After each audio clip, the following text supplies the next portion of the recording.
Well, a very good evening to you folks and welcome back to Simple Racing Broadcast. Tonight being Wednesday, of course, it is time for the MC Motorsport Easy Motorcycle Spares GT3 Championship, and tonight we head to one of Germany's most iconic venues, the Hockenheimring, for round 8 of this championship season. The second time that MC has visited the Hockenheimring in this current round of seasons. Of course, last time we were here was for the MC V8 Domains to You endurance round a few weeks back, and of course that was a whole different story compared to what we're getting tonight with the GT3s out there on track. My name is Jared Cole, and in Ewan's absence this week I'm joined by a very familiar voice to all of our channel viewers out there. We are of course welcoming back to the booth Isaac Fogarty. G'day Isaac, how are you?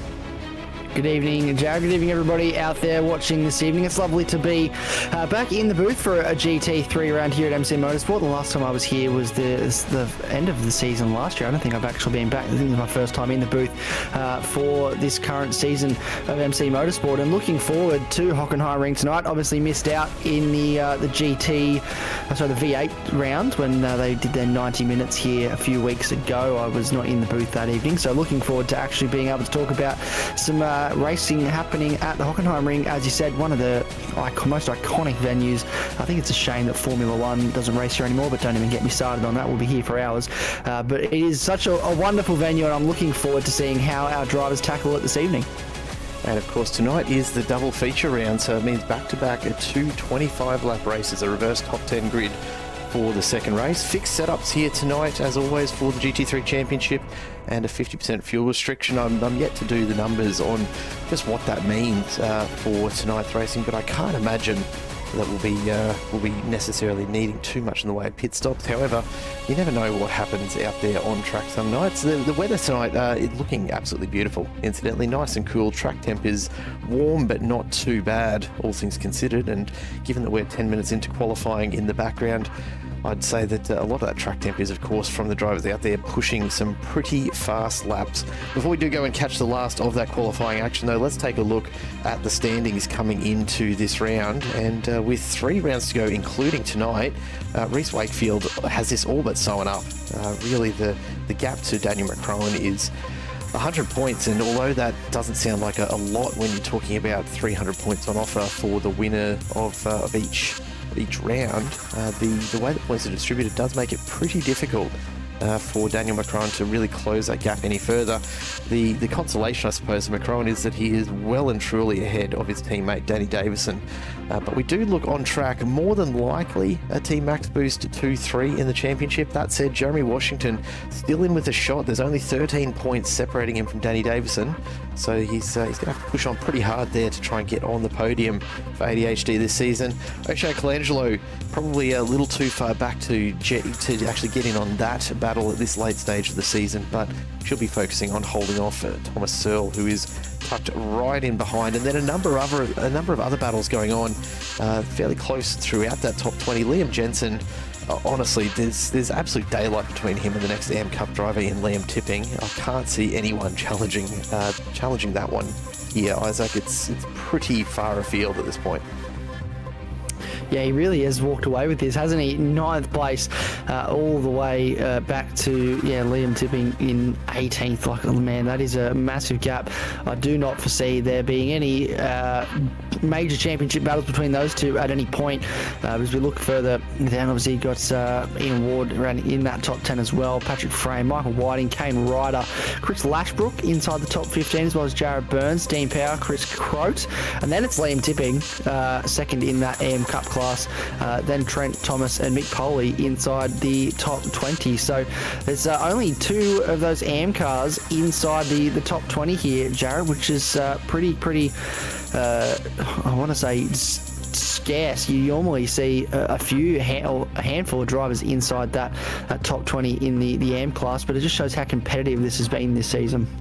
Probably also doesn't hurt that the AM Cup is fairly light on competition in this season, only because of the way that it is decided each time around. It has been a little while since the last GT3 season. There's only a handful of drivers that have returned and were in the bottom half of last season's field, so that probably contributes to a slightly lower number of AM Cup competitors overall, but certainly the gap between the top and the bottom of that AM Cup class is look, it's pretty vast, realistically. So we'll see how it all plays out in the next few rounds anyway. But there's virtually no way for Liam Jensen to lose that one as long as he shows up for each of these weeks effectively.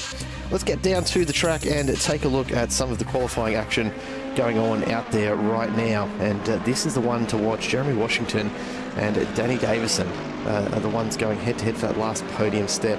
Washington did have a quicker time than Davison until just as we've cut to qualifying.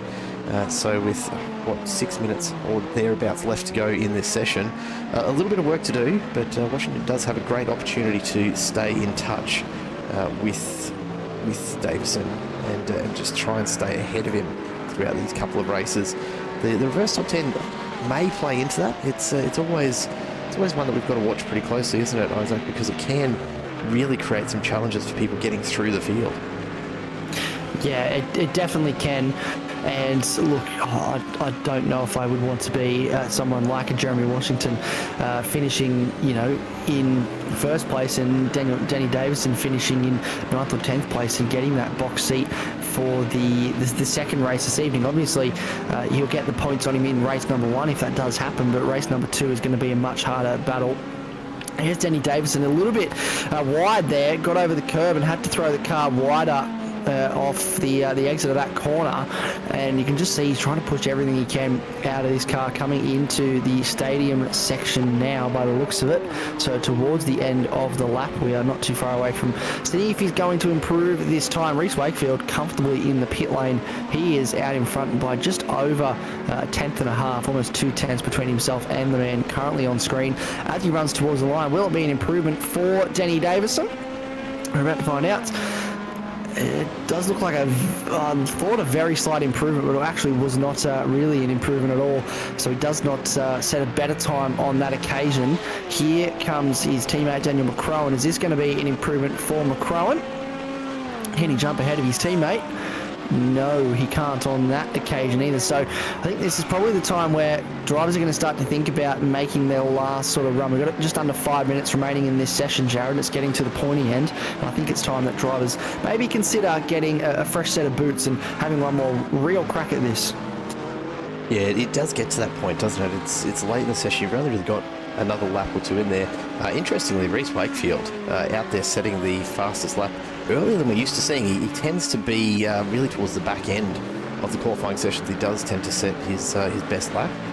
But it looks like he's got it in there early, and it's a reasonably comfortable lead. 2/10 is no small feat around here. You can see there's not as much of a gap between the following 3 or 4 drivers as there is for Wakefield's Davison. So it's hard to imagine that we're going to see anything other than another really dominant performance from Reece Wakefield tonight. But you know, we'll see how it actually pans out once we get racing.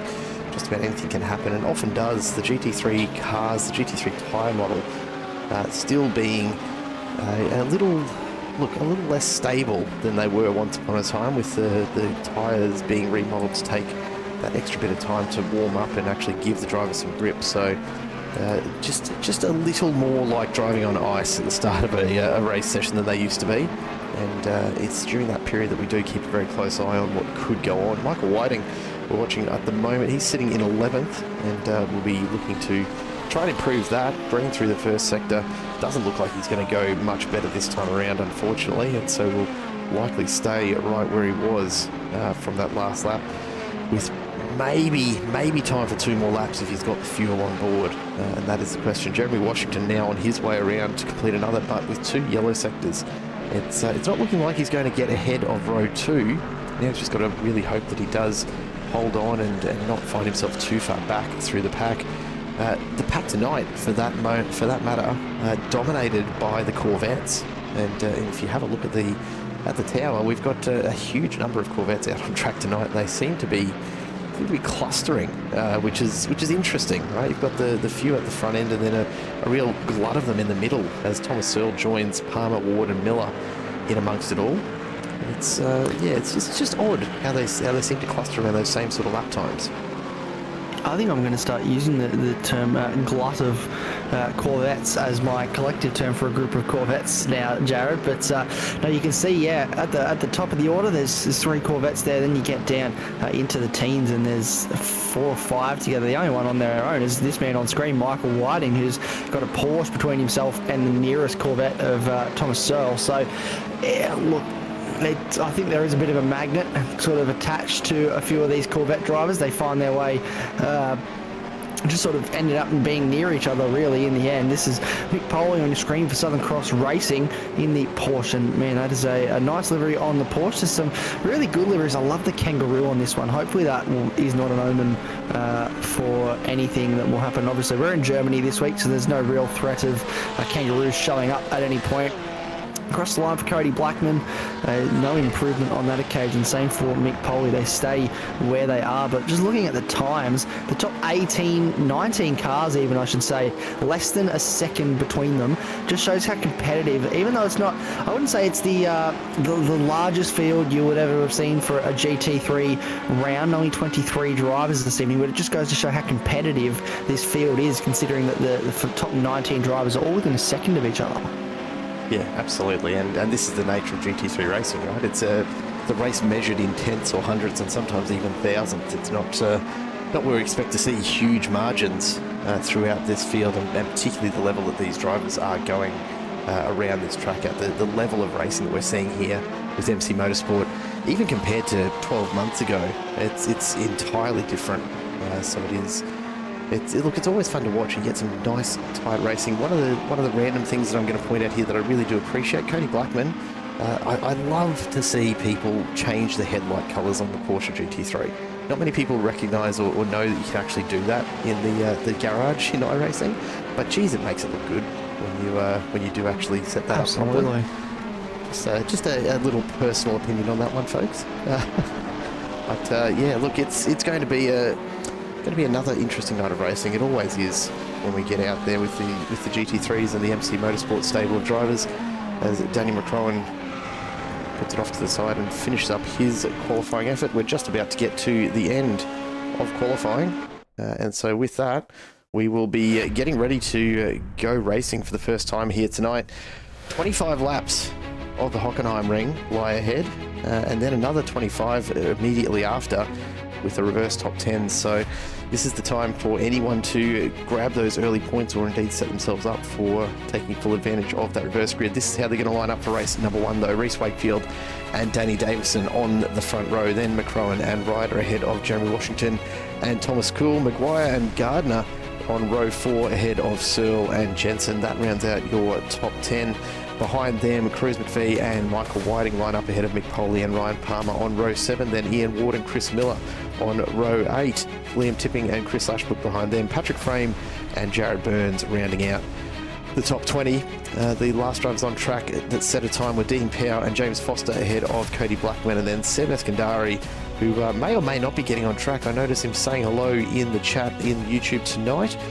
Whether that bodes well or not for his ability to get on track is another thing altogether.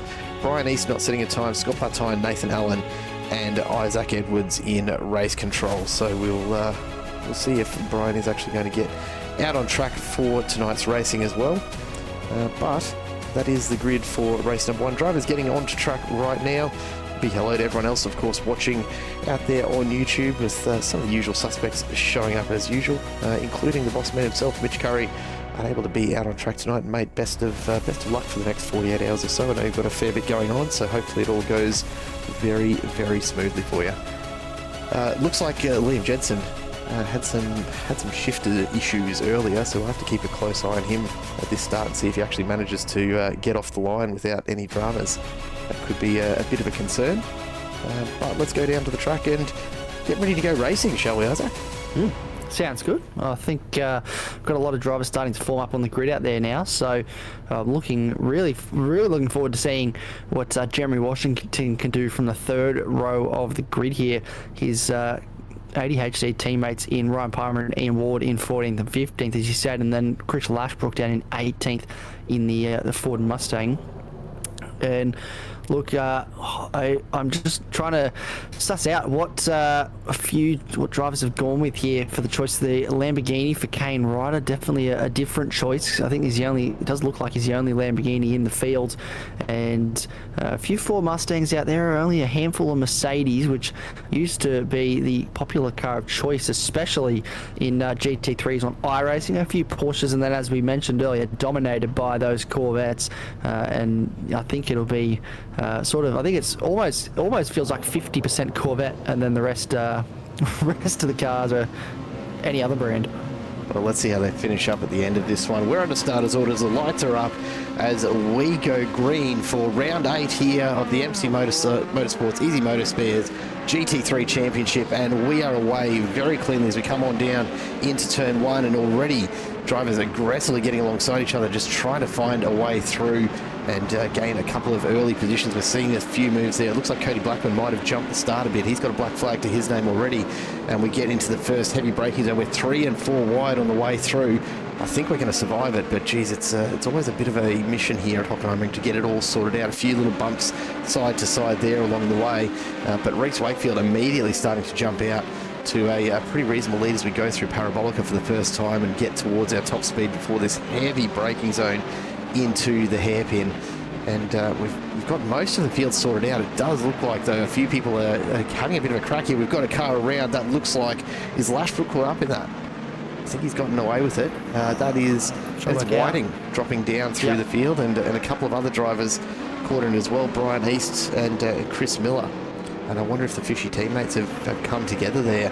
Out in front, no such issues, though. The rest of the field settling in really, really nicely as we see the racing line starting to eventuate, although we've just seen a spin in the background, and I think that might have been Cody Blackman going around there as well. So not a great start to his night, not even through lap 1 yet, and already we've got a few drivers really struggling with the cold tyres and just getting some temp into them early. It's always a risk.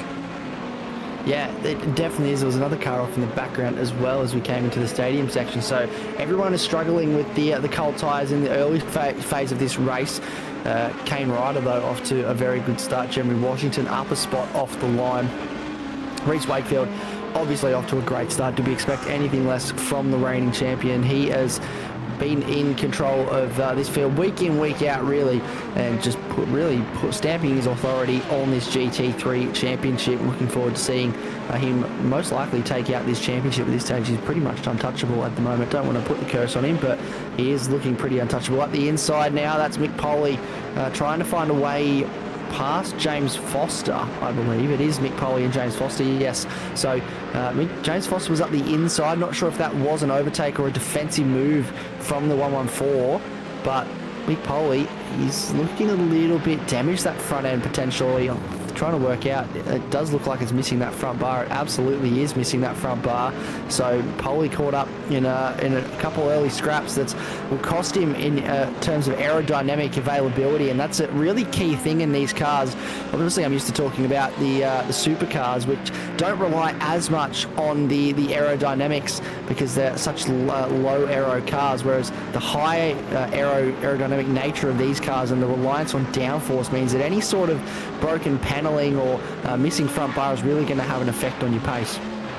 Yeah, it makes such a huge difference. Even when you're tucked in behind another car, it really can drag kilometres an hour off your top speed, and particularly in a place like Hockenheimring, you know, there's not a lot of long straights to worry about, but certainly Parabolica, you do need as much area as you can there because it costs you a lot of time getting down into that hairpin, as we see Ian Ward trying to just close in on the back of Patrick Frame there. Further up, Reece Gardner is ahead of Cruz McVie, and Ryan Palmer sitting in 10th, who's not been a regular feature in the GT3 season so far, but has popped his head up from time to time. So good to see him out on track once again, although once again I'm going to call it the most questionable livery that I think I've seen. It looks like he may have made some improvements since last time he ran that one, but I'm not entirely convinced. We'll have a look over it later in maybe some more detail. Going back to that lap 1 incident, and let's have a look and see just what happened here. Troy Maguire, I think, was the first to go around from Fisher Motorsports. I don't know whether he's done it with any assistance. It looks like he's just managed to ask a little bit too much for the tyres, and then just gets out of the way. But Mick Poley getting caught up in what was the backup of cars behind that, and this is so common, isn't it? You see it on that first lap with so much traffic around. The concertina effect just comes into play so quickly. And look at that, just the slightest of nudges just rubs the front bar sideways across the back of, I think that was that Chris Lashbrook, who just pulled the front bar off Polly's car, and that's all it takes. The iRacing replay catches it all for us, and Reece Gardner continues to lead this little battle pack around as they try and sort out the back end of what will be the front end of race 2. Yeah, this is really, they're trying to sort out, as you said, these positions. And if I'm Ryan Palmer, I want to say exactly where I am. I do not want to move forwards. I do not want to move backwards because I'm on pole for race 2, which will set him up well. Denny Davison has just done the fastest lap of the race, a 36.5, and he's only half a second behind Reece Wakefield. So they're quick at the front of the field at the moment. 36.5, 36.5 and 36.6 for Reece Wakefield.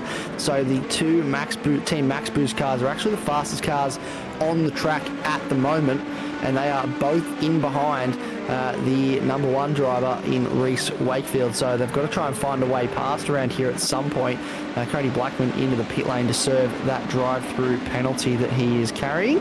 So that'll get out of the way now and cleared, and he'll be able to come back out on track, and he does. So that's all sorted for him now, and he'll be able to resume on. Jeremy Washington and Kane Ryder also not too far behind these guys. No one's really broken away from this pack.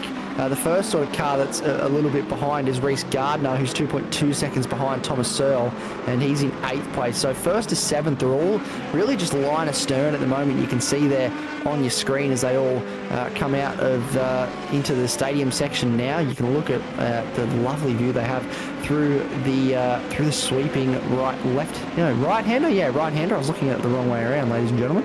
But I don't know. I'm just trying to work out what the strategy might be here for Danny Davis and Daniel McCrowan.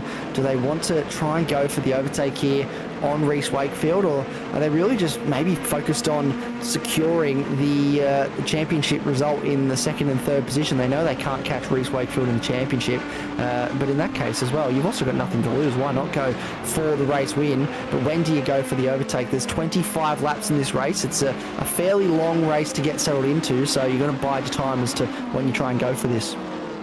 Yeah, look, I've just been sitting here doing a few brief fuel numbers. You're looking at just a little bit over 3 litres per lap here at the Hockenheimring. It is a reasonably long lap, just under 5 kilometres to get around it, and about a minute and a half we're seeing, or 1:36 being the flavour of the day. I would reckon, based on the pace at the moment, I don't think Reece Wakefield's actually driving at 10 tenths right now. I think he's actually being a little bit conservative with the fuel, because 25 laps by 3, that's 75 litres that it would take to get around. These guys are only carrying, from memory, about 52 litres, so there's definitely going to need to be a bit more fuel put on board at some point. I can't see anyone stretching it out to a full race distance, but the question will be how much can they minimise the need to be in the pits. So just maybe being a little bit conservative early on is not a bad idea. You know, keep an eye out for the potential to come in under a safety car at some stage. But you would think that with the full stint distance at 3 litres a lap, look, quick top of the head maths, which is a little bit scary, but you're probably thinking about 17-ish laps is about what you get out of a tank at full noise. So yeah, pretty close to the wire, I reckon, as to when you want to actually come in. It would be just a couple laps from now. If you can refill on about lap 8 or 9, you can run all the way home. So the real question is, as Ryan Palmer puts himself around and into the fence, and that's going to be interesting without a rear wing on there. GT3 cars with no rear wing, never fun to drive. He tries desperately to get it back on. That's crabbing badly. Yeah, so he's done some real damage to that, and I don't think he's going to want to go at much pace at all. It's, hello Ryan, we see your high friends on the side. Look at that front right. That is absolutely annihilated. You're not watching drifting here, folks. That's just the best you can do to drive it in a straight line. The angle on that front right is atrocious. That is broken. I'd be interested to know at what angle that wheel is being held at the moment, and hopefully we can grab a replay at some point of what exactly happened there, because that is some massive damage on these cars. Here we go. And that's the back bumper falling off. And so this is afterwards. Here we go. This will explain exactly what has happened to Ryan Palmer. Tips it into turn 1, and it's just let go on him. Which, again, very scary moment. Hard hit side on into the wall. I love that photo of Ryan Palmer, by the way. Isn't it just wonderful, folks? That's one of those beauties in the eye of the beholder type moments, isn't it? Yeah, a real insight into the man behind the wheel, but he will be super frustrated with that. But look, I haven't seen. I definitely know that it can happen. I haven't seen too much of that though, so I feel like it's a little bit of a strange one. The fact that he's just sort of tipped it in at turn 1 and just let go on him like that. Maybe carrying a bit too much speed, maybe overheated those tyres a little bit. But yeah, it's definitely a strange one. Have a look at how he's having to work the wheel here at the moment as he makes his way into pits. It's actually surprisingly straight. The car may not be tracking particularly straight in terms of body line, but the way the wheels have all ended up pointing, it's actually not too far off aligned, believe it or not. So he'll come in and take advantage of the fast repair, and that'll get him back underway. A little bit of a gap starting to open up as the front 3 just put a little bit of space between themselves and Jeremy Washington at the head of this chasing group, but there's really not a lot in it. And well spotted, Hayden Veld. There's a classic Koala Cartel line starting to form just a little bit further back behind Reece Gardner, who I'm sure right now is feeling a little under threat because we know what happens when these Koala Cartel boys get together. And unfortunately for Reece, he's wearing colours that at a glance might be mistaken for an ADHD car. So we might see a little bit of contact here. You never know. Hopefully the Alpine colours are just different enough that they don't end up barging into each other too much here. Well, if there's one thing we know, there's never a shortage of it. It's Koala on ADHD violence. And hopefully, I think Reece Gardner will be waving a little flag out the window saying, "Oh, I'm not an 80 HD car, please be nice to me." Or he might have a sticker somewhere on the rear bumper just to let these guys know that he's actually not part of 80 HD, but it is sort of, you could be mistaken for thinking it is. I did think for a little while that Jeremy Washington might have lost a couple spots before I realised it was Reece Gardner in that lovely Alpine-style BWT livery. And we got James Foster's had a moment here at turn 1, gets it going once again. He's lost a handful of spots though, so that's a bit of a strange one. Looked a bit of dust kicked up, so maybe came off at turn 1, potentially in a similar fashion to Ryan Palmer. It's that inside curve at turn 1, I reckon. It is very much an aggressive sausage curb that you can hit there, and look, the GT3 cars don't really love bouncing over the top of it. A little bit different to when we were here in the Gen 3 supercars, 4 or 5 weeks ago now, I think it was. Time gets away pretty quickly.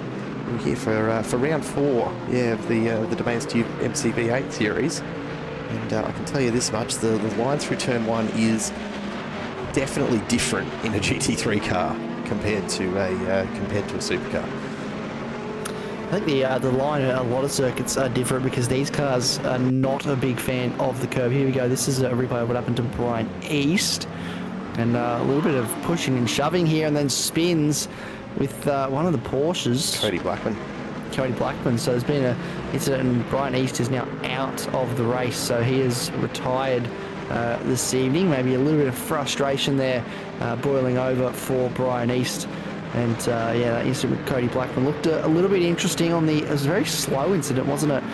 So not entirely sure, but look, coming back to the curbs, the last thing you want to do in a GT3 car is touch any sort of curb, whereas a supercar can eat a curb like that for breakfast, and it means essentially nothing to them. So it's two very different cars. You've got a few drivers, a handful of drivers in here that dabble in both. They're featuring on the Monday night and the Wednesday night in both the V8s and the GT3. They have to get used to that differing handling these cars have, and Ryan Palmer especially.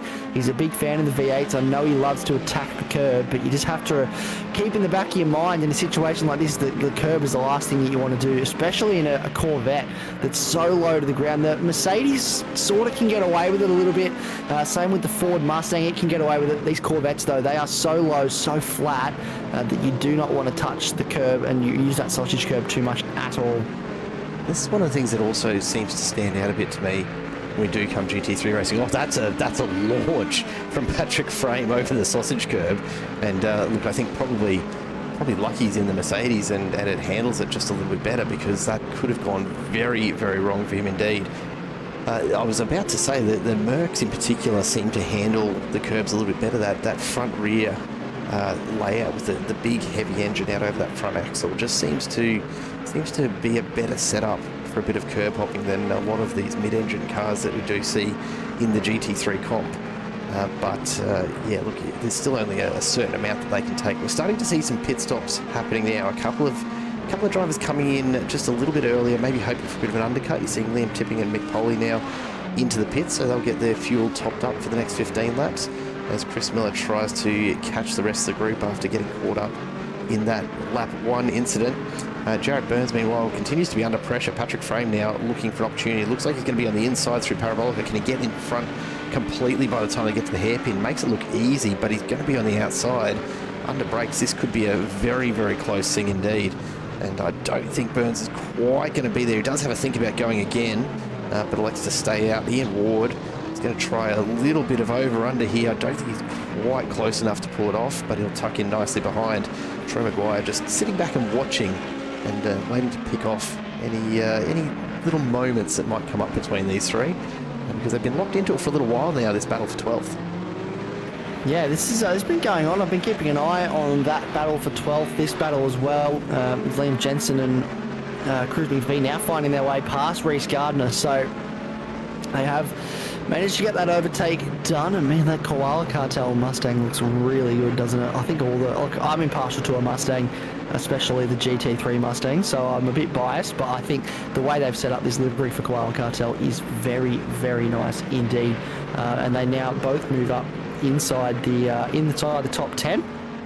We're already really inside that top 10. Chris Lashbrook comes to the pit lane and will be another one of those drivers to try and make a stop. I'm looking at Liam Tipping and just maybe the times that he's going to start to do. He was a part of this group but has gone for the undercut. So I'm going to be curious to see his comparisons once he does do a full flying lap at speed. He's still on his out lap at the moment, so we'll keep a close eye on that. But yeah, again, where he comes out in relation to these guys, the undercut may actually pay off here. Here we go. This is Reece Gardner coming back at Liam Jensen now around the outside. He's going to have to go the long way into the hairpin. Under braking now. Can he get hold of it around the outside? He's going to have to back off, maybe go for the switchback here, drive underneath him. That's a smart bit of wheel work from Reece Gardner. We'll get the switchback done. They'll have a left-hander coming up, and you'll have the inside line now, and we'll hopefully, around the outside, Liam Jensen holds on. That'll turn back to the inside again for the Koala Cartel Mustang, and we'll continue to hold on to that position. So I thought that was looking like it was all said and done for Reece Gardner, but a little bit more speed from Liam Jensen. He carried around the outside, managed to keep it on the road and has held on to that position quite beautifully. But that was a nice piece of driving between those two drivers, and Reece Gardner really setting himself up nicely off the hairpin with the switchback. It's a tricky one, isn't it? Just the back and forth nature of Hockenheimring. It's not always a clear winner to some of these moves for a good couple of corners afterwards, and given it's such a flowy kind of circuit, it really does mean you've got to set up pretty early on to affect the overtake maybe a few corners later. Reece Gardner, though, he knows that he's got an opportunity through that hairpin if he can do that again. Mitch Curry answering the questions in the chat around the track limits of turn 1. Yeah, technically they're there. You've got to go a long way out to find them. Loose is an understatement. Ian Ward off the track in the background. So he's not having much of a time of it back there either by the look of things. As we keep our eyes on this little group behind the leaders, you can see just up ahead, Wakefield, Davison and McCrowan all joined up. Kane Ryder wants to go through and join his teammates. He's going to get that move done on Washington very, very easily up the inside under brakes through the hairpin. And now Washington will want to go with him. He's going to keep an eye on the two Thomases behind, Thomas Cool, Thomas Searle. Both have been on the back of this group for a little while, and the battles continue. A little further back, Troy Maguire pulls the same kind of move on Jared Burns, not quite getting it done this time around, so he'll tuck back in behind. But the hairpin, look, unsurprisingly, it's a pretty popular place to try and get that done. Maguire's going to have another crack at it here, though, and almost gets there just a little bit earlier on the brakes with that track position and couldn't quite stay alongside. And even then, big moment there, over the sausage curb. Does a great job to hold it. Is he going to keep it down the wall? A little bit of a nudge. Geez, that could have been so much worse for Troy Maguire. Gets it spun around really nicely. We'll stay with it because I love to see a GT3 flicked around like that. And he'll get rolling. It's a supercar style flick spin, isn't it? Yeah, and look, MC Motorsport's well and truly known for their time behind the wheel of supercars. So I imagine a few of those skills coming into play there. A great catch though for Maguire as he came through there. We'll take another look because it was definitely a moment. You can see the end just start to slip out, correct it, but then that sausage curve just bites, as it always does.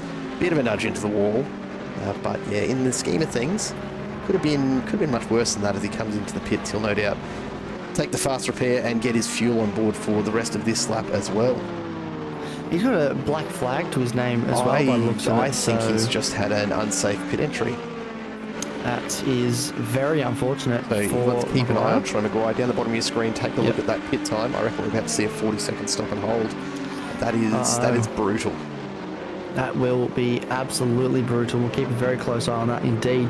But he did very well to catch that. Obviously, he got the slide on, had to try and overcorrect it, turn the wheel back the other way, and as a result, found himself then pointing to the left and went over the sausage curb, which unsettled the car even further. As we said, the sausage curbs, GT3 cars, not a particularly fun combination on any given moment, but especially when they're not really in control of the vehicle, as Maguire was, and then did very well to minimise the damage. Only a light bit of contact with the wall, and then as a result has had to come into the pit lane. He will serve that stop and go. It looks like he has served that stop and go now and is getting his pit stop actually done. So he'll put new tyres on, put some fuel in, get that damage repaired and get back out there. That's unfortunate for him, the unsafe re-entry, or the unsafe entry into the pit lane.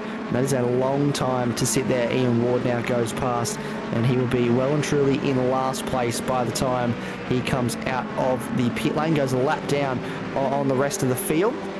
These guys have all come through to start the next lap, so put Maguire a lap down, unfortunately. But yeah, that's look, overcorrection seems to be the theme of the week. I saw last night Ryan Palmer did something very similar at Canada, tried to overcorrect a slide and ended up pointing straight into the wall of champions. Not the thing you want to be really pointing straight towards at any given time. And there was a couple of drivers on Monday night that did the same thing. So I think the full moon this week that we had, Jared, is making drivers do a couple of funny things and trying to catch the car up the inside now. Chris Miller on Dean Powell. Dean Powell trying to stick around the outside but not able to hold on that occasion. And Chris Miller does move on through up into 13th place now. And that was a lovely overtake, a textbook overtake, if you will, at the hairpin. Yeah, we've seen a couple of those already tonight, and I don't think it'll be the last time either. I think Trent Thomas on the money in the chat. He didn't lose it, just ran out of room to save it. Troy Maguire, and yeah, I think that's pretty fair. And he had an extra couple metres of track width. Yeah, I'd say you're probably on the money there. Looking at Troy Maguire, he's still sitting in the pits. I'm not sure if he's planning on getting back into this race, or if in fact he's actually not taken the fast repair and has found himself with some pretty significant repairs to be done, because he's now sitting at almost 3 minutes in the pit bay. So yeah, look, that's pretty unfortunate if that is repairs. We might just go back and take a quick look and see if it is the pit entry that has been the issue. He's clipped the outside edge of that pit entry, or is it the pace? He's not slowed down enough at the cones, I don't think.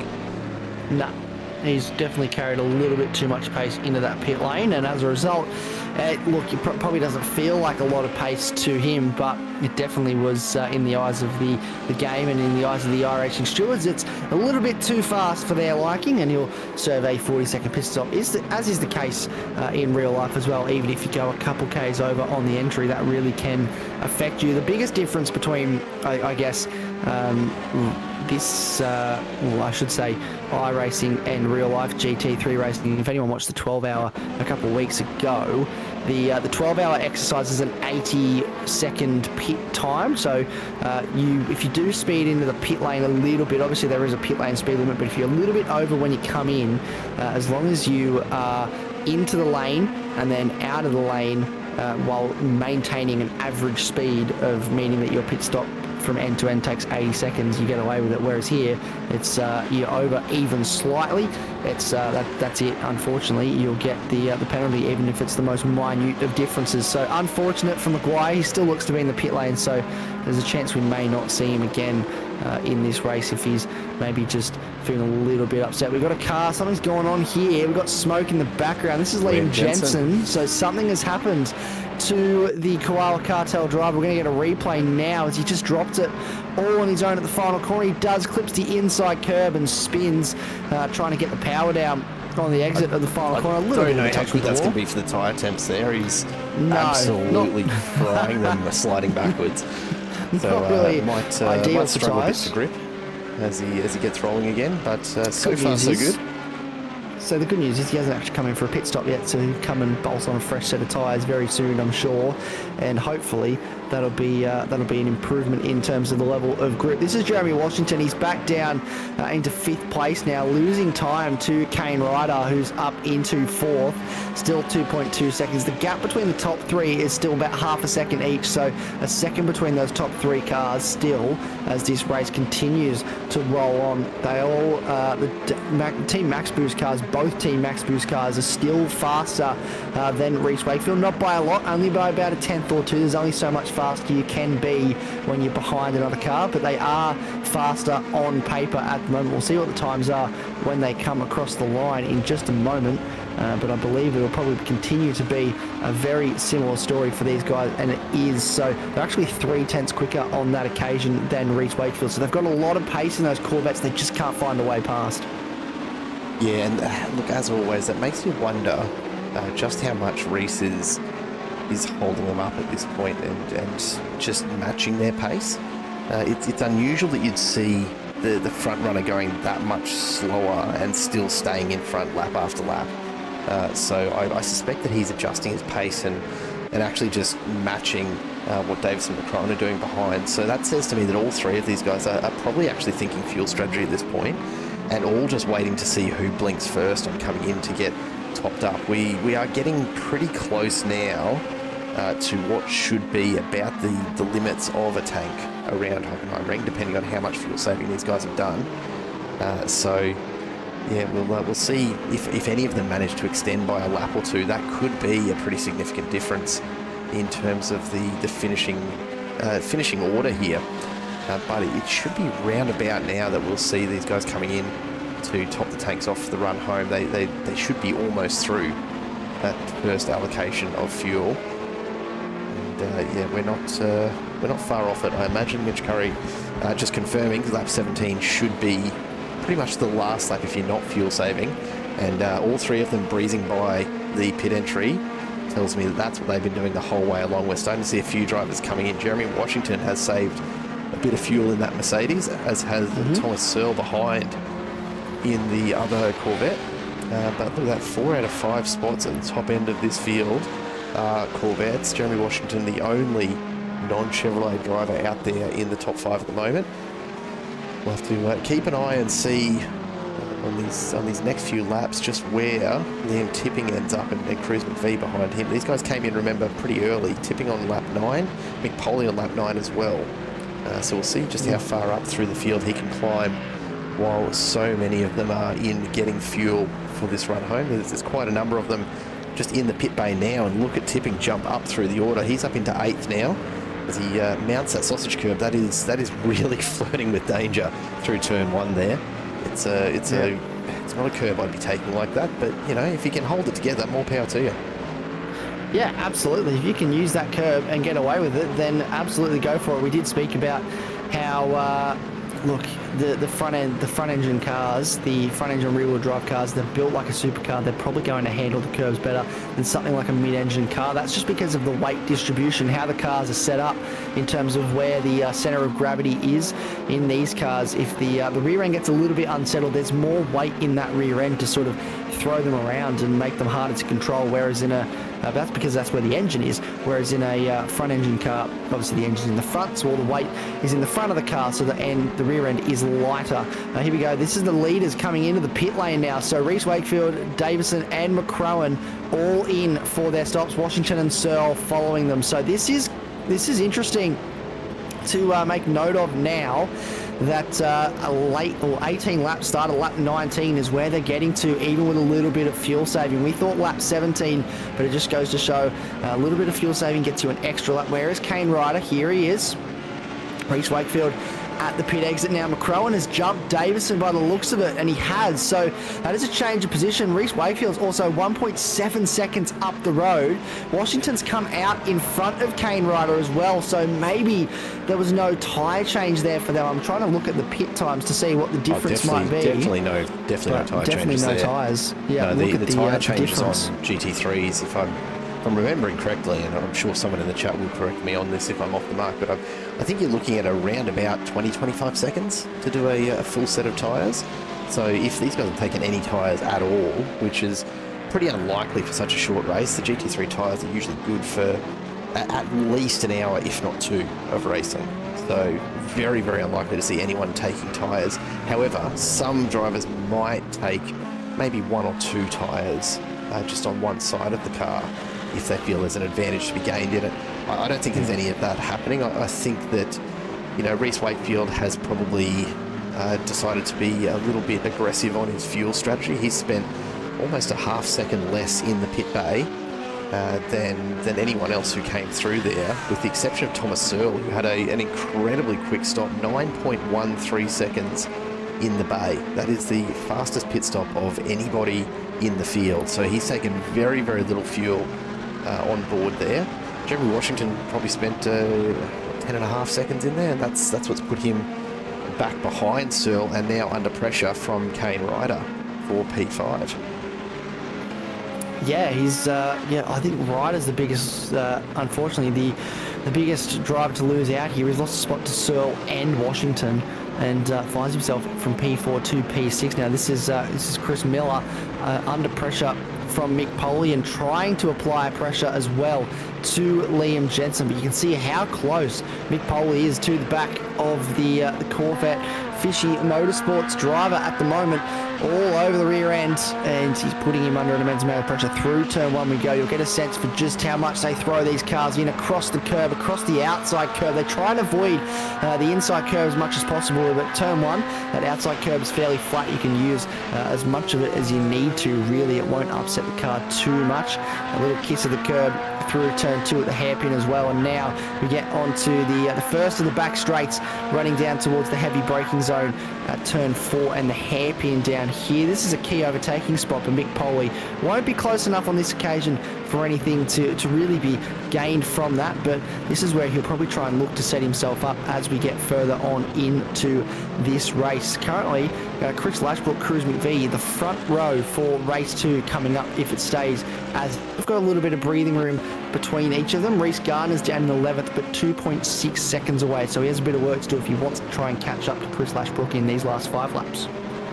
And that'll go by in the blink of an eye here as well. This is one of those circuits where your pit strategy is so important if you can save any extra time, because it is really, really hard to find a passing opportunity. The hairpin's a great one. If you can get into the draft through Parabolica and get in really close behind, you've got a real opportunity on the brakes there. But the rest of this circuit is so flowy, and in cars with some decent downforce on them, like these GT3s have, it can be really, really tough to actually find any sort of alternative line to manufacture a pass here anywhere at all. That said, these guys are all pushing so close to the limit that this turn one curb we're about to see them go through, hitting that sausage curb on the inside can throw the car out of whack so far. That's actually a really good passing opportunity as well. Chris Lashbrook has just picked up what I think is the first slowdown from any of the drivers here tonight, and I reckon he's gone probably pretty wide on turn one there to pick that up. Yep. It's unusual. You don't often see slowdowns handed out at Hockenheimring. There's just not that many places that attract them. But, you know, it can happen anywhere. That's exactly it. There's look, if there's there is track limits, there will be at least a driver on a circuit that will find where those track limits are and find themselves with a slowdown penalty. Some tracks, as you said, it's a lot easier to find them than others, and Hockenheimring, it's one of those tracks that's very difficult to fall ill of the iRacing stewards in terms of the track limits, but Chris Lashbrook has absolutely found a way to get himself a slowdown. It looked like a fairly significant slowdown as well at the time that he's lost to Reece Gardner. Cody Blackman now has a slowdown as well, so it's all starting to happen. And this is what happens here. Runs a little bit wide at turn one and then has stopped on the circuit. This is to get out of the way. It's not turn one. That's the stadium section by the looks of it.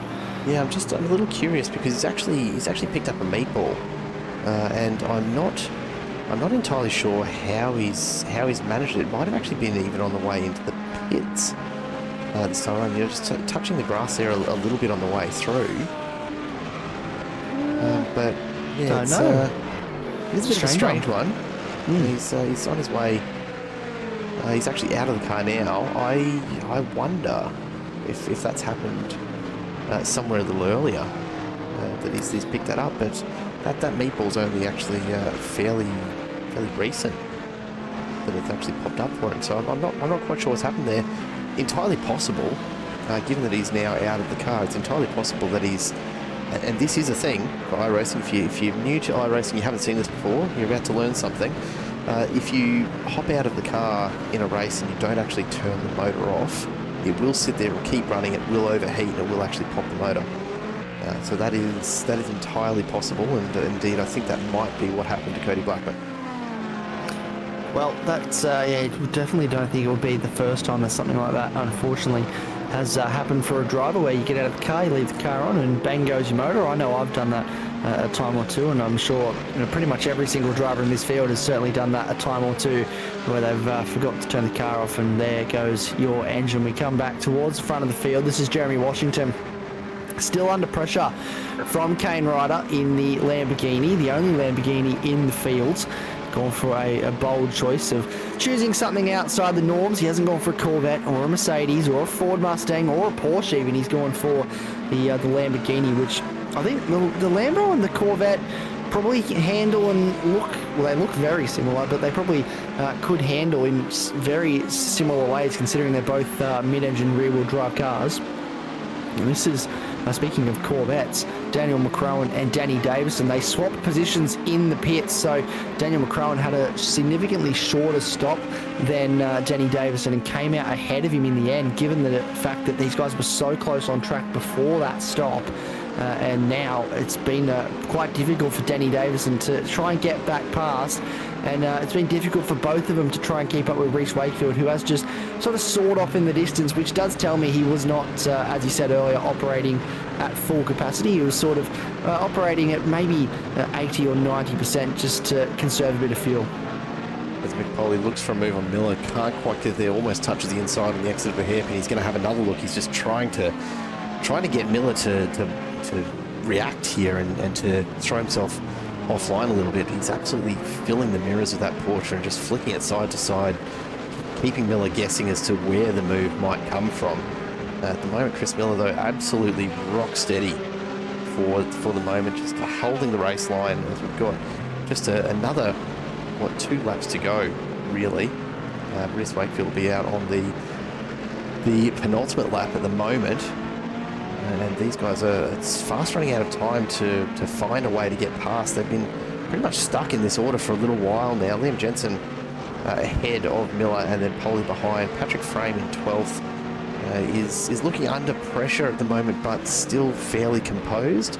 Otherwise, though, it's been relatively quiet on track for race 1. And look, it's always hard to tell when you come to tracks like this just what you're going to get. And we see Patrick Frame go very, very defensive. So he's obviously feeling the pressure at the moment. Doesn't want to give Jensen the inside line. Liam Jensen says, no worries, I'll take it around the outside instead. So maybe Frame, just recognising the difference in pace there, has elected to make that pass a little bit easier for Liam Jensen. And I imagine we might see the same as Miller and Poley catch him as well if they're not too caught up in their own battle. Mick Poley all over the back, late dive to the inside. He's going under brakes into the hairpin. He's going to try and pick up 2, gets it wrong, taps Liam Jensen. Jensen is sideways. Poley will sit and redress that one. But geez, it was, look, you had to throw something at that. There was no way to get it done. Chris Miller got caught up in it afterwards as well by the look of things. Yes, he certainly did, was a little bit of a part of that as well in the end. But that was very late on the brakes from Mick Poley. Had to go for the move and carried a little bit too much speed as we now get the white flag. But carried a little bit too much speed into that corner and as a result made contact with Liam Jensen. He's done well to redress that. Here we go. Very late dive from Mick Poley. You can see both the Mercedes and the Chris Miller were aware of it, but it is a sympathy spin and then a sympathy tap of the wall as a result, and you'll be carrying a little bit of damage from that, no doubt. But we now enter the final lap of the race. I just want to point out Joey in the chat has made the point that the strategy this evening is much like that of Lightning McQueen, no tyres, just gas. I mean, how can you argue with Lightning McQueen? You just can't. That's crazy talk. You never argue with Lightning McQueen. No, couldn't imagine. I would never in my life think of imagining arguing with a race car from a kids movie. Tell you what, Patrick Frame will be pretty happy with that little moment. It all kind of happened around him back then. He avoided it all, and he's going to finish up in 11th, so just outside the reverse top 10.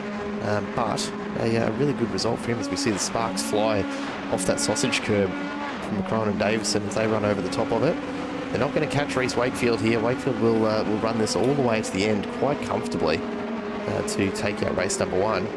Question will be, do you take the same strategy into race 2, or does he try and push through that field from the reverse top 10 position a little earlier? It's something he's going to have to figure out. He'll have plenty of time to do it. The lights flash and Wakefield comes across the line, takes the win in race number 1. McCrowan comes home in 2nd and Danny Davison in 3rd place. Behind then Thomas Searle, Jeremy Washington, Kane Ryder will finish just off the back of Washington. So Washington's done a pretty good job to hold on to that one. And then the Koala Cartel cars start to come through. Thomas Cool, then Liam Tipping will come home in 8th. And behind him, Cruz McVee in 9th place, another couple of seconds back. Chris Lashbrook will take the front row for race number 2 here, as he finishes in 10th place for ADHD. Patrick Frame, tell you what, 11th place. It could have been 2 or 3 spots worse than that had it not been for these guys all getting caught up with each other. But Michael Whiting will take 12th, then Liam Jensen and Chris Miller behind them. And geez, what a finish there. Mick Polly finds himself all the way down in 15th after a couple of late moments as well. Dean Power was pretty quiet right throughout this race. James Foster had some early issues, but he'll take 17th. Ryan Palmer, yeah, that incident early on, that damage, certainly. He's very happy with 18th. Yeah. He's got the lights going. You know what? Good on him. I guess, look, it's somewhere close to his race number, 16, 18. maybe that's what he's happy about. He's just a couple of spots off matching that.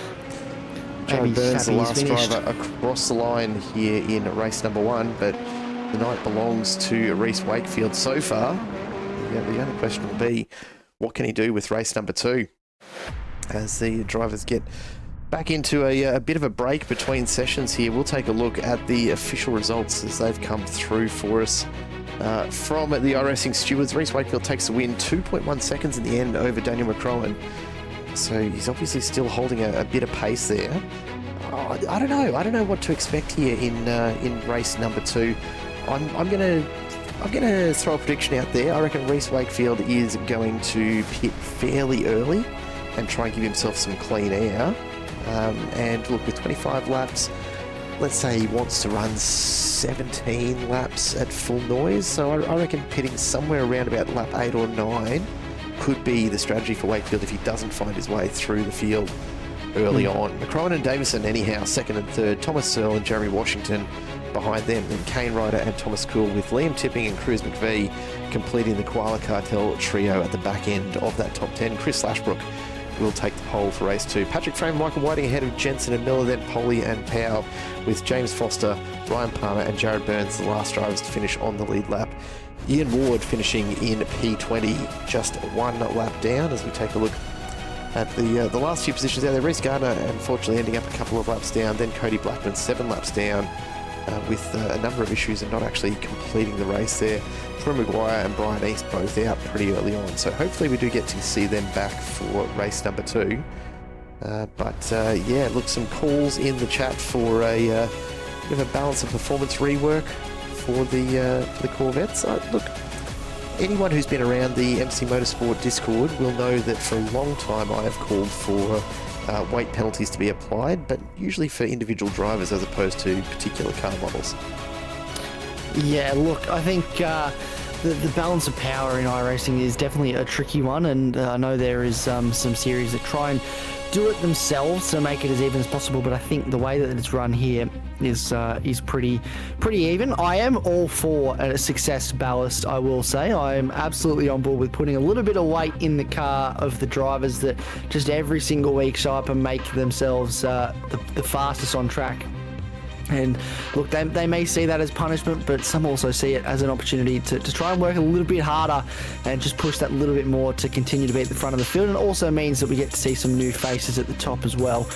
So, you know, it's not like we wouldn't add anything crazy, maybe just a kilo or 2 here and there just to make it a little bit more even, but I'm absolutely on board with success ballast. So, look, it's something that I'm sure the MC guys think long and hard about, and they definitely approach this in a way that is even and fair. But those Corvettes, man, they are so fast. I feel like they're going to be hard pressed in this race to stop them from cutting their way through the field.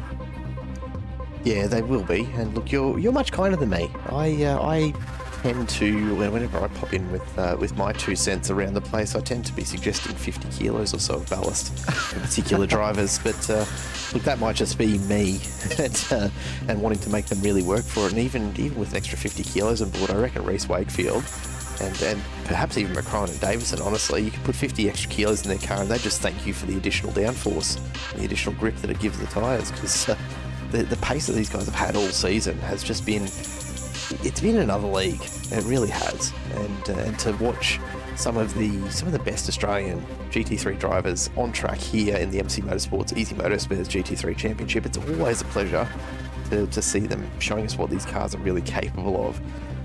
It's why we do this. It's why we show up every week. It's why we bring this coverage to you, is because you get to see some pretty awesome racing. Yeah, that's exactly it. We see some great racing week in, week out, and not being in the booth this season for GT3, I've had the opportunity to sort of tune in every other Wednesday night and watch the racing that's been happening, and there has been some absolutely stellar racing in this series especially, but there always is at MC Motorsport. Adelaide a couple of weeks ago, there was some really awesome racing there. I think it was last week actually, it was Adelaide, but there was some really awesome racing there between those drivers, and tonight as well. Look, it feels like there wasn't a lot that happened in that race just gone. There was no safety cars, there was no real major incidents, but there was a lot happening. There was drivers making overtakes and people setting themselves up. That switchback that Reece Gardner pulled off and almost got away with on Liam Jensen was something that sticks in my mind as I think it was either Liam Jensen or Liam Tipping. It was one of the Liams in a koala car, that's for sure, but it sticks in my mind as such a great racing move, and just hopefully that's what we're going to see a lot more of in the race coming up very shortly.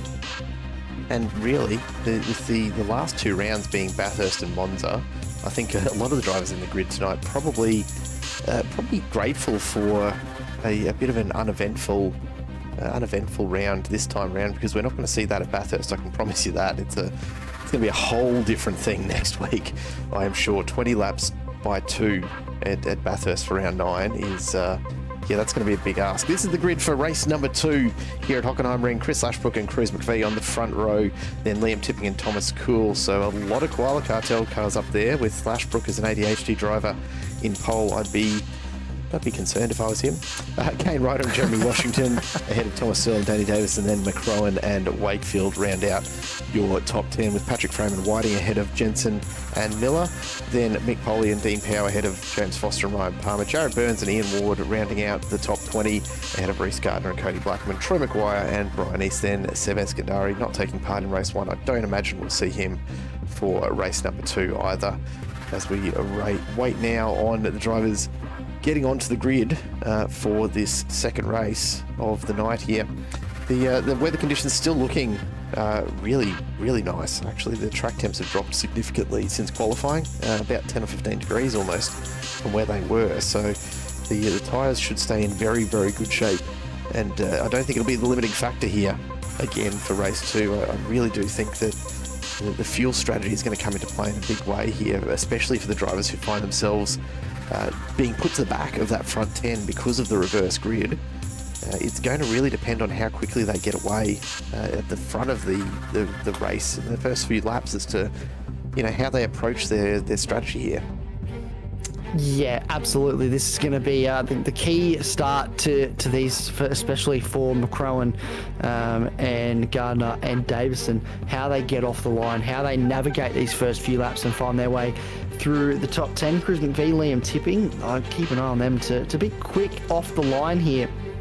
I have no doubt that those Koala Cartel cars have got a lot of pace, and they're going to be really keen to use it at the start of this one.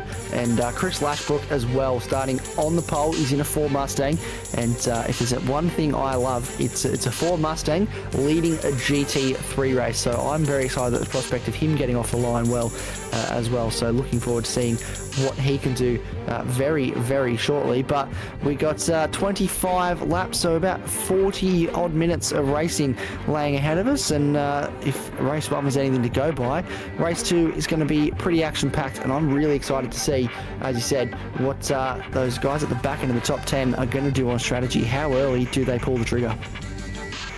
Yeah, I'm just seeing a bit of chat going on at the moment in the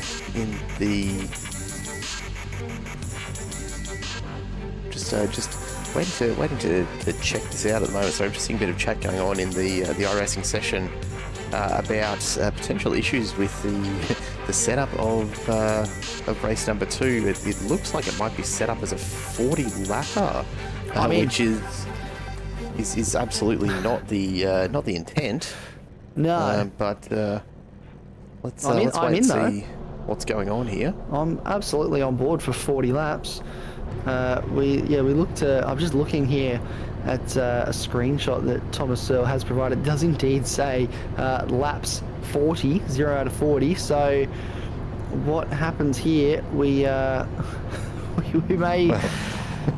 find out. I think. Do we make them do the 40? I vote we make them do the 40 laps. You would. I would. That's just the sort of person that I am. Anything to make Ryan Palmer's night a little bit longer, honestly.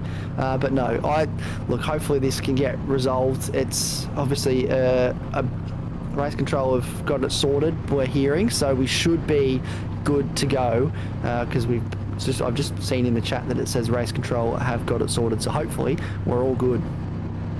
Brian East just confirming that the car feels absolutely awful. McLaren just doing him dirty once again, so he won't be making an appearance in race number 2. And look, fair enough. Some nights it's just not the night for that car, and the fixed setups. One of the things that, of course, we run the risk of is that the fixed setup is just no good for the track. And I think perhaps Brian East is the only McLaren in the field tonight. Would be the only one feeling that, unfortunately. So we're getting confirmation that iRacing may display 40 laps, but the race will end after 25. So we'll keep a close eye on that. It'll be perhaps a little tricky for us to show race results necessarily, but we'll see whether we manage to get that fixed mid-session, or if indeed we'll have to do that manually. It's just the joys of iRacing session setups for hosted events sometimes, unfortunately. In either case, we are underway for race number 2. And a massive start there from some of the drivers at the back of that top 10. It looks like Thomas Searle jumping through a couple of positions already as we get into turn 1. Chris Lashbrook absolutely flies away at in front. Dean Powell has already had a slide. Danny Davison has picked up a black flag on the start, so maybe a bit of a jump start there. And have a look at these guys spreading out wide to try and find a way through. You can see Reece Wakefield right in the middle of the pack at the moment, as Foster and Polly get caught up and fall back through the order. And not a great start for Dean Power. He finds himself 10 seconds back already. Danny Davison is going to have to try and find a way to clear that. But at the front end of the field, geez, there's a lot of movement going on. Big slide there from Searle, big hit into the wall, off the racing line, so it won't impact him. But it won't impact anyone else. But it's certainly going to impact Thomas Searle's race. That is a big damage. So he'll be no doubt into the pits there. And through the hairpin seems to be the great equaliser on the outlap, as we are immediately into our racing line. And Lashbrook and McVie out in front are just about the only ones who haven't moved in some way, shape or form on this opening stanza. Look at the gap, though, that Chris Lashbrook has opened up. He's not saving any fuel here. He knows his best opportunity right now is to go as hard as he possibly can and just take advantage of some of those faster drivers being caught up with the traffic behind. Yeah, absolutely. Just try and do the best that he can at this stage. Damage limitation, absolutely. I'm just looking in the chat, and Mitch Curry is saying that it has once again reset itself to 40 laps. The drivers will be advised up the inside there. One of the Mercedes that is fraying on, and looks like Ryan Palmer's losing a couple of spots there. So Ryan Palmer continuing to lose spots. Is he in the wall somewhere? He is. He's actually spun at the final corner. So there was contact there with, it looked like Jared Burns, maybe one of the other Corvettes, and spun at that final corner. And that was why he was sitting out of frame, losing a handful of spots. But we're being told by Mitch Curry that it says 40 laps on the screen. The drivers have been advised to only go to 25, so we're actually interested to see what happens when we do get to 25 laps. But good old iRacing doing iRacing things. Technology wouldn't be technology if it didn't work properly, would it, Jared Cole? No, it wouldn't. And I'm sitting here wondering if there's any way that I can update that manually to say 40 laps, to say 25 instead of the 40. I don't believe there is. So we might just change that around and get rid of the 40 lap indicator in a moment. But for now, we've got some racing to keep an eye on, because McVie and Cool are right at the front of a pretty competitive little pack here. Jeremy Washington sitting in 4th is up 2 spots since the start. Liam Tipping's dropped 2. Danny McCrowan is caught back in 6th. He's up 3 spots. As they fly past the low wall camera here, you can see just how close this front group actually is. Chris Lashbrook out in front, absolutely making the very most of this. and Trent in the chat making a very good point. Hopefully none of these guys are relying on automated fuel calculators, because that's going to absolutely overload them with fuel here tonight. Yeah, I just did read that, and that will be interesting to note as well. So what happens for those drivers when they come in for their stop? We'll have to keep a close eye on that. Absolutely, definitely something that we need to keep an eye on. Chris Lashbrook sets the fastest lap of the race as we begin lap number 3 now. Leads by 1.9 seconds, almost 2 seconds back to Cruz McVee in second place. Jeremy Washington up into third, and we'll try and set after Cruz McVee for what could be looking like an 80 HD 1-2. Reese Wakefield up to 8th place. Daniel McCrone, though, up to 5th off this start, and he is absolutely trying to cut his way through the field. He's got Liam Tipping in front of him, so you want to try and make light work of the Koala Cartel car if he can. Not a lot of time in this race to try and get overtakes done. You can see Reese Wakefield in the background goes a long way around on that was Thomas Cool, I believe, but wasn't able to get that done on that occasion. And again, trying to search for any sort of room to try and find a way past, because they don't want to spend a lot of time behind these guys, and everyone will be frantically trying to do the maths, trying to do the fuel calculation. Maybe if they can, I don't know if this is possible, but disable their automatic fuel calculators so that it does they can then set it manually so that they don't have to put in way too much fuel for this race. But that's also going to spice up this strategy. Anyone that's looking for an undercut will have to put in more fuel and spend longer in the pit lane, I guess. So I'm really interested to see what's going to happen here for some of these drivers. Look, honestly, I think probably the best approach here might actually be what we were talking about early on, for the clean air that some of the faster drivers might want to get out from this pack as well. Wakefield, for the Team Max Boost guys, they've probably got a few people that can give them an idea of how much fuel they're going to want to put in at any point. But a thought might be to actually come in around, well, lap 8 or lap 9 and just take a full tank, right? Because the tank limitation is going to be there. We know that 17 laps is about all you can do with a full tank here with the fuel restriction. So if you come in a lap 7 or 8, then really taking a full tank is going to be an accurate fuel number to get home to 25 laps. So if drivers are out there and they're listening into the broadcast, which I'd never advise, because that's going to throw you right off your game when you're trying to focus out on the track. But maybe that's worth consideration. Come in at that 7 or 8 lap mark, just take as much fuel as you possibly can, and know that you won't be overfueling to get home. Yeah, look, I think that is absolutely the best call, is to come in when you know that you're going to have to fill it up, but it only goes 17 laps. So yeah, be smart on the maths, try and time it correctly. It'll tell you what's more fuel in the car, but you definitely don't need it. And I'll be interested to see when we get to that in about 4 or 5 laps time, who does make that call and come in, and the drivers that make that call, I think, will see the benefit for it later on into this race. This is Thomas Kuhl putting a lot of pressure on Kane Ryder now out of the final corner. He'll want to try and set himself up through turn 1. As he said, we touched on earlier in race 1, maximising your run through turn 1 will open you up for a move into turn 2, and he does get very wide, but it looks very tidy there for Thomas Kuhl. Is he going to be close enough on this occasion? He is not. I didn't even really think about it under brakes, did he? Just sort of sat in line behind. He is much closer now, though. Can he get the slipstream down the first of the back straights to run in? It's not really a straight, is it? It's one really big, long corner as they run into the hairpin. Heavy under braking. We're going on board now. Thomas Kuhl, and Ryder goes defensive, so he knows that Kuhl's got the run. He's going to have to go the long way around under the brakes. Heavy braking for these guys to pull these cars up. They do a great job. Thomas Kuhl not able to hang around the outside at the moment. We'll have to settle back in behind. Does he think about a move into the next hairpin coming up just here? There's a few hairpins here. This is a key overtaking area if you can pull it off, but again, not close enough. And he actually does get right up underneath the rear wing in the braking zone. He carried a lot of speed through the corner, but not able to capitalise at this stage.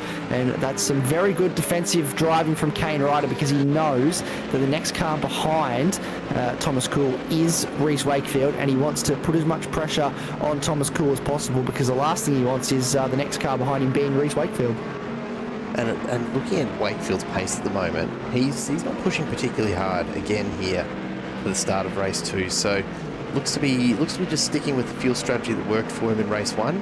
Now, whether that's because he thinks it's going to be necessarily the best strategy, is he perhaps hoping that a few of these drivers ahead over fuel as a result of the issues with the lap counts, or is it just a case of knowing what he can do and how it's going to play out for him? I don't think there's much to be gained, honestly, for Wakefield to push too hard at the moment, because the drivers ahead are all pretty quick. I mean, we're seeing fastest laps still happening in this group. Jeremy Washington continues to set fastest laps each and every time. So there's a bit going on there as Ryan Palmer goes up the inside of Thomas Searle, who finds himself a long way back in the pack at the moment. But Palmer just trying to recover from that earlier off track. Jared Burns in the background as well, just having a look at staying with them on this run. But really, this group out in front, Chris McPhee and Jeremy Washington have their own little battle going on, but behind them, have a look at the lineup coming through the corner. There's really a half-second gap between most of the drivers from second all the way back to 11th. It's a very, very close front end, and this is what we've seen a couple of times this championship. That reverse top 10 for race number 2 really changes the dynamic in the opening laps and before that first pit stop. The separation you get between the drivers just really isn't there because of that reverse top 10 grid, and it really does keep the racing very, very close, and the pressure pretty high for a lot of these drivers as well. They know they can't afford to make a mistake here. It's going to cost them a lot of positions very, very quickly. Yeah, absolutely, and that's the nature of GT3 racing. It's so close in these fields. The last thing you want to do, as you said, is make a mistake. That will cost you. Look at how close this top 10 is. Less than half a second between quite a lot of these cars. Foster and Ward a fair way apart. Maguire also a fair way apart. Where is Ryan Palmer? Down in 16th place, a second and a half behind Danny Davison, who is right in close. This is a replay of what happened to Troy Maguire into the stadium section and carried a little bit too much speed and has looped it around and spun the car. Gets it right out of the way though as the a couple other cars roll on through. So he's done well to keep the pedal lifted to roll out to the other side of that, so he doesn't stop mid-circuit, and he's got it going again, which is really good Peter driving. And that's a couple times tonight we've seen him do a nice little spin to get himself continuing to move back on pretty quickly. One of the things that shot really did tell us, though, you look at how much actual physical track room a GT3 car takes up. It doesn't always look it from some of the shots here.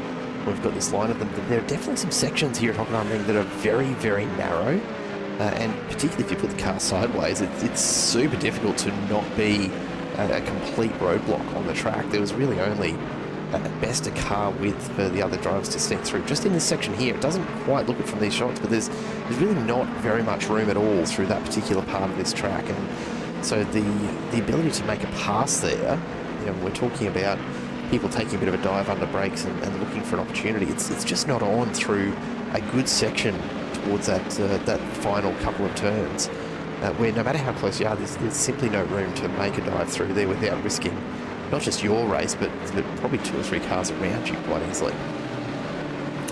Yeah, it's look.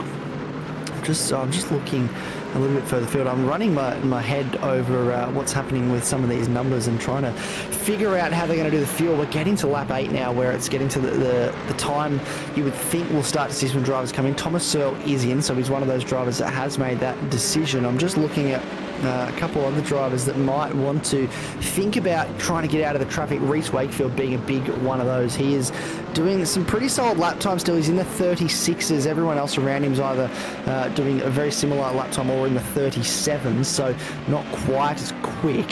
So I would be looking to get out of the traffic. Another one of those is probably the man on your screen at the moment, Liam Tipping. He's got a lot of pace, as does Daniel McCrowan in behind in these 2 American-built cars, the Mustang and the Corvette, and they could absolutely benefit from getting some clean air and getting out of the traffic. So now it becomes a question of what they do in terms of strategy. Everyone's so close here, it's hard to get an overtake done. Everyone's sort of trying to, fight over the same little piece of racetrack, and it gets to a a stage where someone has to make a decision, someone has to blink, and who's going to be the one that makes that call first? I think we'll find out very soon. Everyone continues on this occasion. No one's elected to come into the pit lane, but I think someone's going to have to make that call soon, because that will be the way that they can get themselves in clean air and maybe gain a few positions when everyone else does decide to come into the pits. Thomas Kuhl is working so hard back here. He's down 3 spots from where he started, but he's throwing absolutely everything at it to make sure that Reece Wakefield can't get past. He's off into the dirt on that final turn, just pushing so hard to stay in front of the One Performance Racing Corvette and to give the best opportunity possible to his teammates up ahead. McPhee and Tipping are so well situated for the latter stages of this race. Jeremy Washington, he's looking for an opportunity. He just hasn't quite found it yet, but he has been right behind McVie the whole way, and both of them starting to close in now on Chris Lashbrook up ahead. So Lashbrook has held a healthy lead since the start of this race, but it is ever so slowly starting to get chipped away at now as we get towards, we're a little way off it yet, but we are rapidly approaching the halfway point of this race as Jensen finds himself under attack from both Chris Miller and also Troy Maguire, who's not showing in your battle box because he's actually a fair way further back at this point. Sorry, Michael Whiting and Chris Miller. Sorry, I apologise, Chris. I was looking at this going, hang on a second, that's not right. We've got 2 fishy cars. That is Whiting and Miller. So they're both there with Liam Jensen as let's call it the next battle pack. It's only a second further back, but it must feel like an absolute lifetime as we see Wakefield comes into the pit lane. So that's not surprising. I think that's probably the right call. Wakefield, get out from the front group and try and give yourself some space to just get in some clean air and start to run some faster laps coming into the second half of this one. Yeah, that's absolutely it, and he's made the best call here. Denny Davison's just gone fastest with a 36.6, so he's absolutely flying on track at the moment. Has he come into the pits besides his drive-through that he served? No, he hasn't. So Denny Davison is quick out there, but he's another one that could possibly benefit from a bit of clean air. Here's Reece Wakefield. I don't know if it's quite gone the way he would have wanted. He's got I wouldn't say slower cars. Frame and power definitely not slow by any sort of stretch of the imagination. Frame serving a slow down, so he'll get out of the way fairly easily. But Reece Wakefield has to try and find a way past Power, which could hold him up a little bit, but if he can get past Power pretty quickly, this could be the clean air that he needs, because it's another 6.5 seconds up the road to Ryan Palmer. And really all that Wakefield needs to do here is start putting in some really quick laps to eat up that gap that existed for him when he was in this group that we look at again now. Lashbrook, McVie, Washington, Tipping. I can't remember the last time we saw this layout in terms of the tower. ADHD Koala Cartel, ADHD Koala Cartel. And then we get a couple of Max Boost drivers. In comes Jeremy Washington, so he wants to get out of this and starts giving himself some clean air. Big slide there from Thomas Kuhl as he again tests the track limits out the side there. I think he's just been pushing that hard. I thought maybe it was because he was battling with Wakefield, but he is just pushing that hard in the Mustang, and he's absolutely extending all the way to the edge of the track. So we're going to see a bit of a shake-up as Ryder, Washington and McCrowan all go through the pits this time around. Keep your eye, though, on Reece Wakefield, who's coming down the main straight now. He's tucked in behind Dean Powell. Danny McCrowan is starting to come out of the pits now, so he'll be getting up to speed. There he is on the pit exit. Wakefield's going to be right alongside. He's just going to get those cross. Look at Wakefield go and close the door, and McCrowan wants to make it really clear that that's his spot. And I wonder if maybe this is not quite going to be enough. Maybe Dean Powers slowed Wakefield down just enough that it's actually not going to be quite as much of an advantage as he'd hoped for. Ryan Palmer has Troy Maguire on his tail. These guys yet to come in for their pit stop. But here comes Wakefield. Dean Powell moves over to the inside defensive, but Wakefield goes around the outside, much more pace. And now can McCrowan get through as well? I think Powell's going to move on over. Yeah, he's going to give these guys plenty of space and let them come on through, but he'll tuck on and try and get a bit of advantage here if he can. Out in front, Lashbrook and McVie continue to lap at a pretty reasonable kind of pace. They're in the high 36s each lap. Danny Davison's fastest. was a 36.3 and a 40-second stop and hold for Jeremy Washington. Unsafe pit entry. Wow, Ouch. That is I massive. didn't see that one pop up before, but sure enough, Washington has dropped all the way back to 21st. Yeah, and that absolutely stings for Jeremy Washington. That's the second one tonight we've seen in the unsafe pit entry. Ian Ward now comes into the lane for ADHD, and I don't know. It's a tricky one because it was hard to tell with the last one what exactly happened. We might get a bit more of a clearer picture here. Here he comes. I was just cutting across that line too late. He's just waited a little bit too long to make that decision, and as a result has cut over the line. And as we said, in real life there might be a little bit more of a grey area, but in terms of the iRacing stewards, where it's a bunch of ones and zeros, and if you're too far over to these ones and zeros than these ones and zeros, you're going to get a penalty. And unfortunately for Jeremy Washington, it is a 40-second stop hold, and that is a long time to sit in the lane, and as a result drops him all the way down to 21st and last in this field.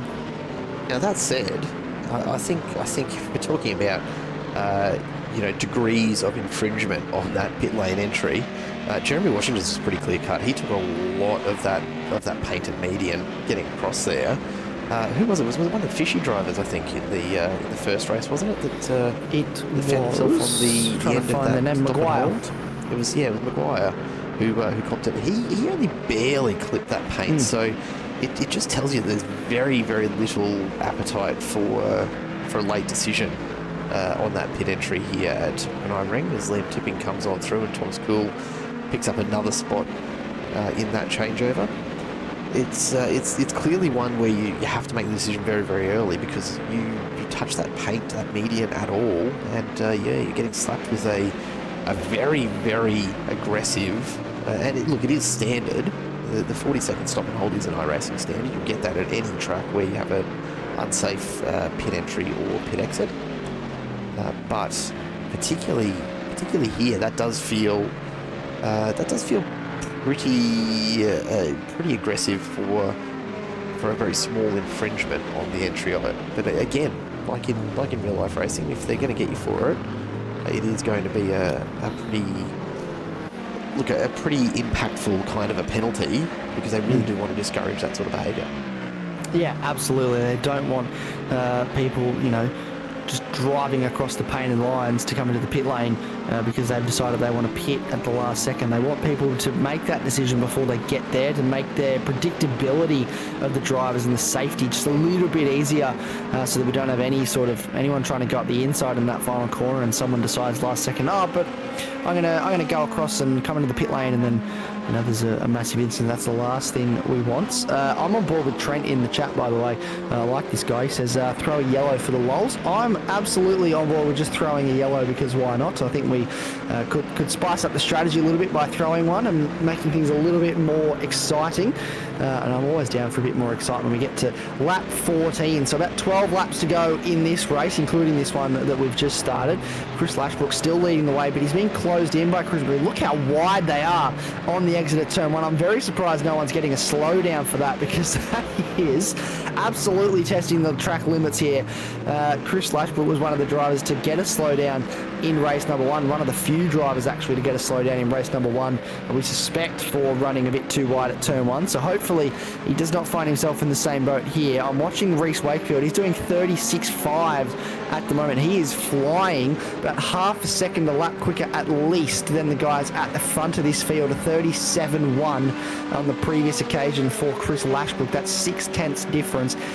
Reece Wakefield has got that foot down, and I suspect there will be a high likelihood he's going to be the very pointy end of this field, if not leading this field by the time everyone else serves their pit stops. And the thing to keep an eye on, as always, will be the total gap in this field. So that's on your screen right now. We know that it's taking somewhere around, let's call it 30 seconds generally, end to end in the pit lane here. Reece Wakefield took 27.5. Daniel McCroll 29.5. So if this continues, Wakefield's only 23.7 off the leaders at the moment. In the absence of anyone else getting in his way, he's going to come out something like you'd expect 5 seconds ahead of Lashbrook and McVie. So absolutely the right call to come in and get out of that train that was holding him up, because with the clean air, he's starting to absolutely waltz away with this one. Yeah, and look, are we overly surprised that Reece Wakefield is going to comfortably lead this race once the tip? No, I don't think this is groundbreaking to anybody. However, it is a wonderful strategy call. I really enjoy seeing these differing strategies play out. Obviously, McVie and Lashbrook deciding to run long and deep into this first stint.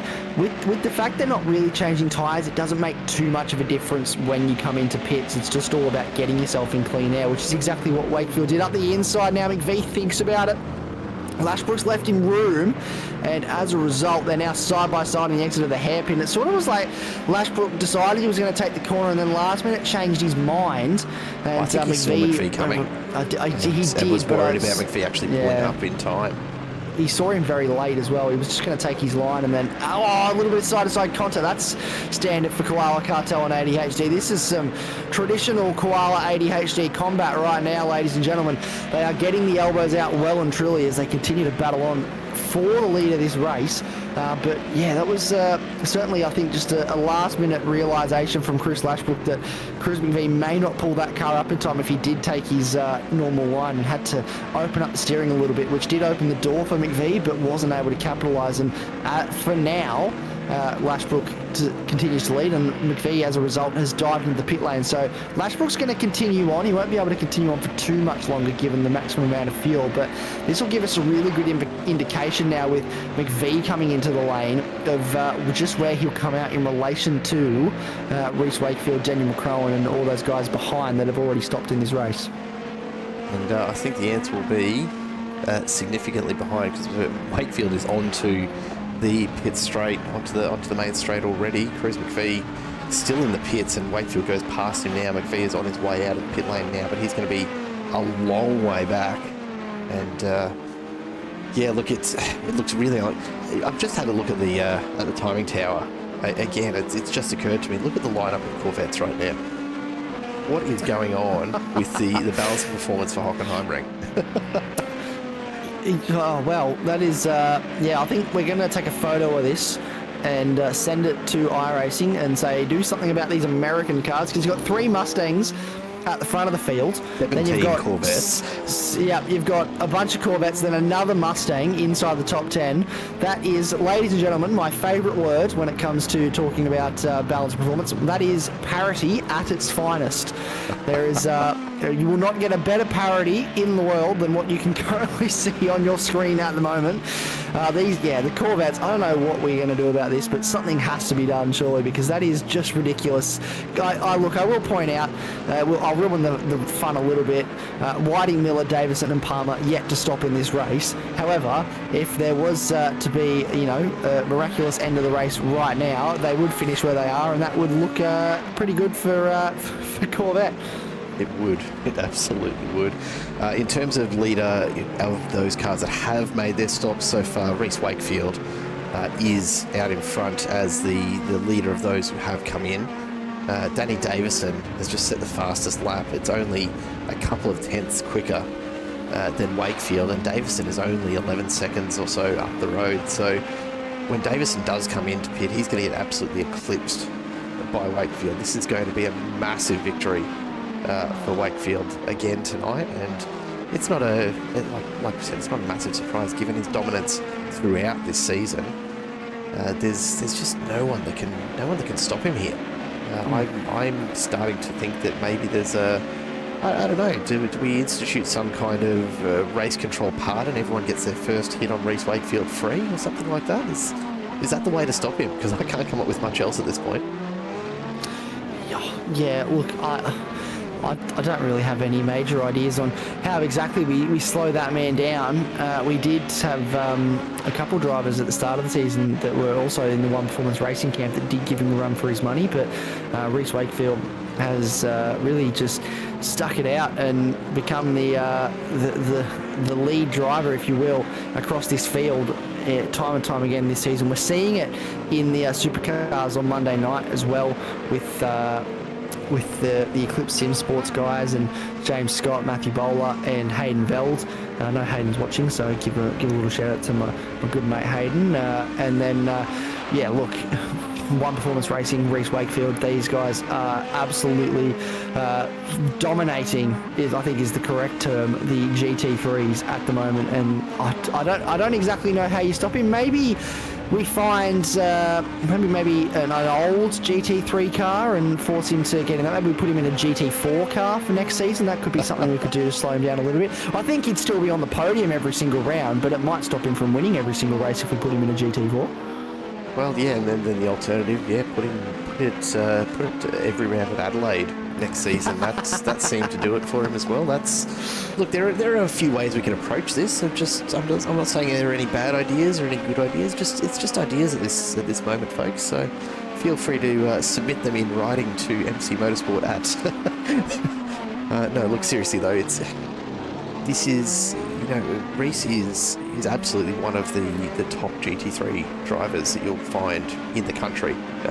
He's up there with some of the best on the service, so it's really not surprising to see just how quick he is. And that's not to say that there aren't faster out there, but certainly in and amongst this competition, it's really hard to find anyone that can keep up with him at this stage. So we might have to start, I don't know, maybe the answer is we start sending some invites out to a couple other drivers to come and, I don't know, beat up Reese a little bit on the way around. Some of the last drivers coming in for their pit stops now. Whiting and Miller, the two Fishy Motorsports entries, on the way into the pits, and that will be pretty well everyone corrected for their pit stops. Thomas Searle came in on lap 7. I reckon he's going to have a fairly difficult time trying to make it home from here. Just a little early perhaps on that pit stop, but he's a long way back in the field anyway, so it might be challenging for a win at this point. Daniel McCrone, you saw coming out of that final turn, he's pushing really, really hard. Now this is where it gets interesting. The two Fishy cars have come out right in the middle of this following group, and all of a sudden we've got a bit of a mess to sort out here as we try and get back into a racing line. It looks as though Michael Whiting's going to have the hairpin on Cruz McPhee, and that'll put him in front. But this is going to get really interesting here, and you can see in the background Liam Tipping is thinking about to move up the inside. He's going to send it actually, and goes very, very deep under brakes. And look at Kane Ryder charge should take the spot as well. Just absolutely jammed that Lamborghini into the gap between Liam Tipping and Chris Miller. And I reckon he had about 2 centimetres front and rear of that car to fit into that hole there. Oh, a bit of contact there, and I think Chris Miller maybe a little aggressive in trying to take that spot back, as it's just shunted Ryder off to the side. Doesn't look like any damage, so Ryder will get rolling again. Liam Tipping as well. Now that's an interesting one. That's an iRacing black flag. So I wonder if that is incident points, maybe, because I can't see any other reason for that at this point. No, yeah, that's an interesting one. I haven't noted anything from race control that's come across our screens. So, look, it's unfortunate that you get to a certain amount of incident points in the evening, and iRacing will hand you a drive-through penalty. And look, I wish that there was, we could say there was something that race control could do about it, but unfortunately they are the rules that are set. This is Kane Ryder in a replay, so this is what happens. Look at that. Goes for, look at that overtake. Just perfectly slots in the gap, doesn't he? He says, well, gentlemen, I know you're in a battle, but I'd just like to be a part of this if I can, and I'll just jump in here if you don't mind. Not a bad way to do it at all. I cannot see what it is that's happened for Liam Tipping in that, though. It didn't even look like he made any contact anywhere, so if it is incident points, it must have been the barest of touches that got picked up there, something like that. Very very strange indeed. There we go. Just getting an update in the chat. Thank you, Joey. So Tip's got a 4x for the contact with Chris Miller in that hairpin, and that was indeed the incident points. I'm surprised that counted as a 4x. Because there really wasn't anything in it, but sometimes iRacing gets a little bit, particularly through those hairpins, right? Because of the low speed, iRacing often assumes that you've actually caused a crash coming through an hairpin, and so that could be why it's detected it as a 4x penalty, which is, look, it's rough, but it applies equally to everyone as well. So what do you do, I suppose? Yeah, that's exactly right. Like, there's not really much you can do in that situation. I saw a clip the other day.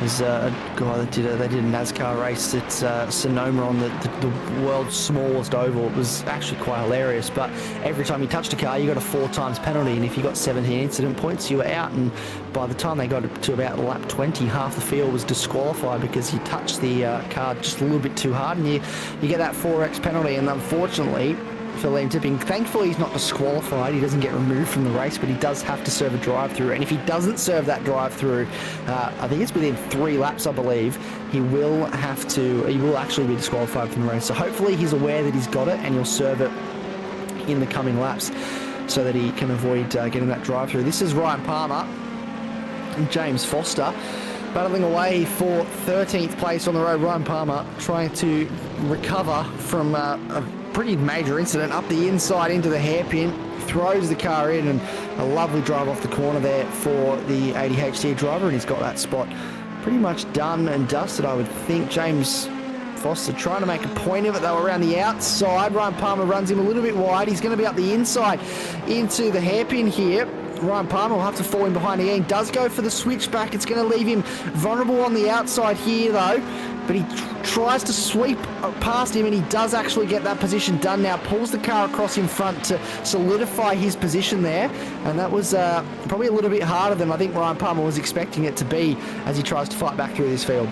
That was really risky, right? Touching that sausage curb and having the car bounce back across in front of Foster could have very easily turned Palmer across the nose of the Porsche. So, look, high risk, high reward, I suppose, picking up the spot there. But Foster obviously not keen to let it go. He's going to stay right on Palmer's tail, and we'll see this battle continue. I suspect for a little while, Ian Ward out in front, just enjoying the battle going on. Danny Davison's run very, very wide on turn 1, and that sees him drop a long way back. So not quite sure how that's happened, but we might try and pick it up and see what's happened on the entry here. So whether there's any contact as he's tried to get a pass done here, I wonder, as they make their way down the front straight. Was he just, does he touch that inside curb? Oh, gets the rear wheels on the grass. Yeah, okay. Under brakes, yep. Rear wheels on the grass, big bounce off the tyre barrier. That's huge. He's lucky not to have done significant damage to the car, though. Yeah, absolutely. I think the fact that that car is in better condition than what Ryan Palmer's was when he did that, and I feel like the hit was a little bit less, is, I don't know what he's made his Corvette out of, but I think Ryan Palmer needs to get himself some of that for his Corvette, because that has held together extremely well for Danny Davison, and at least it's relatively straight still. This is Michael Whiting. We've only got 2 laps to go in this race, ladies and gentlemen. We are almost at the end, and Michael Whiting is trying to put pressure on Thomas Kuhl for the last spot on the podium. Reece Wakefield about 2.5 seconds up the road from Daniel McCrowan. These guys about another 6.5 seconds back, and Michael Whiting knows he's running out of time. He's going to throw everything he can at Thomas Kuhl to try and take Koala Cartel off the podium here.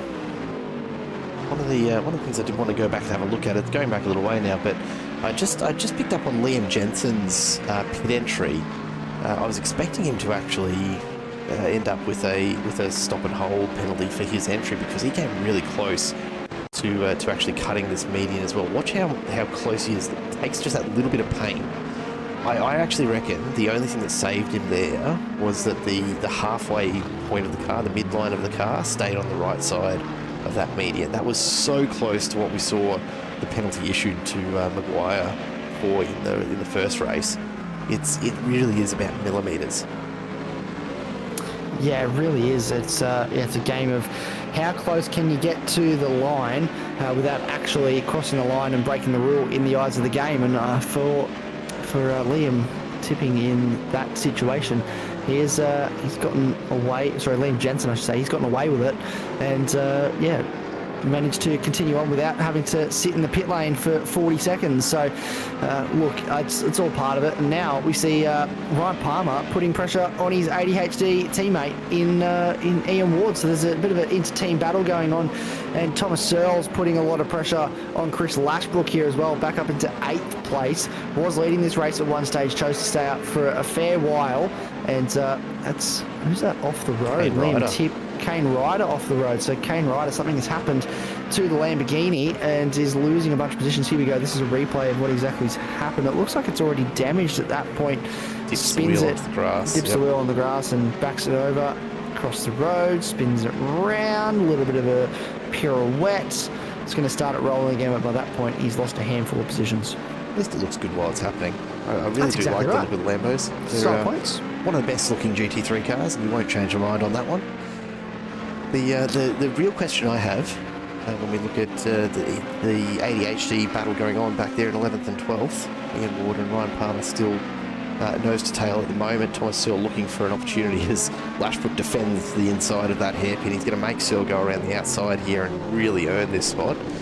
I was going to ask why it is that Ryan Palmer hasn't shared that ADHD livery with Ian Ward to put onto his car. And then I realised it's actually probably because no one but Palmer would ever dream of putting something that looked like that on their car. So that probably explains it more than anything else, doesn't it? It's on brand for Ryan Palmer, isn't it? I think he likes to do the unconventional, doesn't he, Ryan Palmer? And he's definitely gone with that. You know, these pink liveries. Look, I don't know. They stand out, don't they? You can always tell when it's an ADHD car. Race control just confirming we are onto the final lap for Reece Wakefield. So it's a foregone conclusion at the moment for the front of the field. Thomas Kuhl, look, he's probably counting on his teammate Chris McVee here, making life very difficult for Michael Whiting and maintaining that gap to pick up a podium spot if he can. McVee is for his part trying his best to get past Whiting and sneak a little bit closer, but I think at this stage, if Kuhl can keep it together, he should find himself on the podium. Reece Wakefield out in front there's just no stopping him, is there? He's almost 2.5 seconds up on Danny McCrowan, who in his own right has been very, very quick. Those guys have been lapping within a couple hundredths of each other each and every lap. But Wakefield just too consistent and too fast again tonight. Yeah, no, Wakefield has put on an absolute clinic this evening once again. And as we said, maybe we'll put everyone at Adelaide. That might slow him down a little bit. Or put him in a GT4 car. Maybe a GT4 car at Adelaide will be the ultimate combination to slow Reece Wakefield down. But look, there's been no stopping him here this evening. And it's been great to watch. He is always very talented behind the wheel of these GT3 cars. And with only a couple rounds left to go, he's really firmly got one hand on that championship trophy. He absolutely does. Reece Wakefield just about to round the final corner. There he is, the flash of the lights as he takes the win again in race 2. Danny McCrowan less than 2 seconds behind in the end, and here comes Thomas Kuhl to pick up what I think might be his first podium for the season. I could be wrong. Michael Whiting and Cruz McVee behind. The battle continues for Chris Lashbrook and Thomas Searle all the way to the line, but Lashbrook's going to come home staying ahead in 7th place. And Liam Tipping will come across the line in 9th. Kane Ryder ends up in 10th with Ian Ward right on his tail and Ryan Palmer not too far behind. Then James Foster, Danny Davison, Mick Poley, Dean Power and Jared Burns still trying to sort this one out, but I think Power should have this as they come around the final bend and he'll hold off. Oh, Burns pushing so hard, ends up wide and drops a few more tenths. And then the background, Patrick Frame will hold off Jeremy Washington, who did the best that he could following that long stop and hold. And then, of course, Liam Jensen coming home in 20th will round out the completion here tonight. But Reece Wakefield making it look very, very easy in the end, and really a pretty straightforward run for him. Yeah, absolutely. He look, we were debating early on what it was going to be like with the strategy, but it has absolutely paid off for him coming in early, getting out of traffic, and he hadn't the Dean power to navigate, but he found his way past him relatively quickly, and as a result just was able to continue on. The cars pull up, and that will be it for that race this evening. I think the hard part now is going to try to be getting the official race results, because we don't really, the session is still technically ongoing, so there won't be race results to really get, but that podium, the way that it's finished has absolutely mega drive from Reece Wakefield. So Daniel McCrowan as well has driven absolutely beautifully, and to come back through the field there, Ryan Palmer as well up 6 spots, Ian Ward up 9 spots to finish just outside the top 10. A great drive from those two back through the field in race number 2. So we'll have to take this one through for you verbally here tonight as we wait on the drivers jumping into the green room before we have a quick chat to our podium place drivers. But this is how they finished up at the end of race 2. Reece Wakefield climbs back from P10 to take the win. Then Danny McCrowan in second place. Thomas Cool holds on for third, with Michael Whiting, Cruz McVie, Chris Lashbrook, then Thomas Searle, Liam Tipping came right ahead of Ian Ward and Ryan Palmer, Dean Bow, Jared Burns, Patrick Frame, Jeremy Washington and Liam Jensen rounding it out, as I tried desperately to grab the order of names as they start to move around while everyone jumps back to the pits there. Look, a really impressive bit of racing there again, and it's hard to imagine.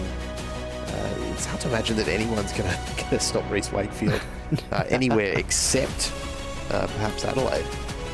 In a GT4 car, which GT4 I'm gonna campaign this to all the admins. I speak to Josh and I speak to Ryan fairly frequently. I'm just going to continue my campaign of let's put Reece Wakefield in a GT4 car. I think he'll still be on the podium, but I'd just like to see him try and keep up. Yeah, absolutely. That's not too much to ask, is it? I don't think so. I don't think so. A reasonable request. Look, let's kick it off by having a chat to the man himself. We'll bring him on into the booth and see what he thinks of our suggestions here. Reece Wakefield, welcome back to the interview booth.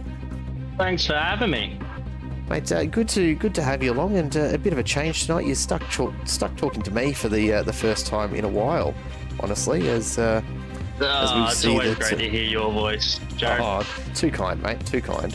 It's been another round of just absolute domination from you here tonight. We were pretty confident that you were doing a fair bit of fuel saving in race 1 to just watch what the Max Boost guys might have been doing behind. That sound about accurate? Yeah, that's correct. I was doing a fair bit, and if they passed me, look, even better, because then I could save more. But I was fortunate enough to be able to lap just as quick as those guys were. I think Danny tried to overtake me once, but I hung it on the outside and stayed there, and then I just kept doing what I normally do and just let off the loud pedal and keep that fuel economy right down low.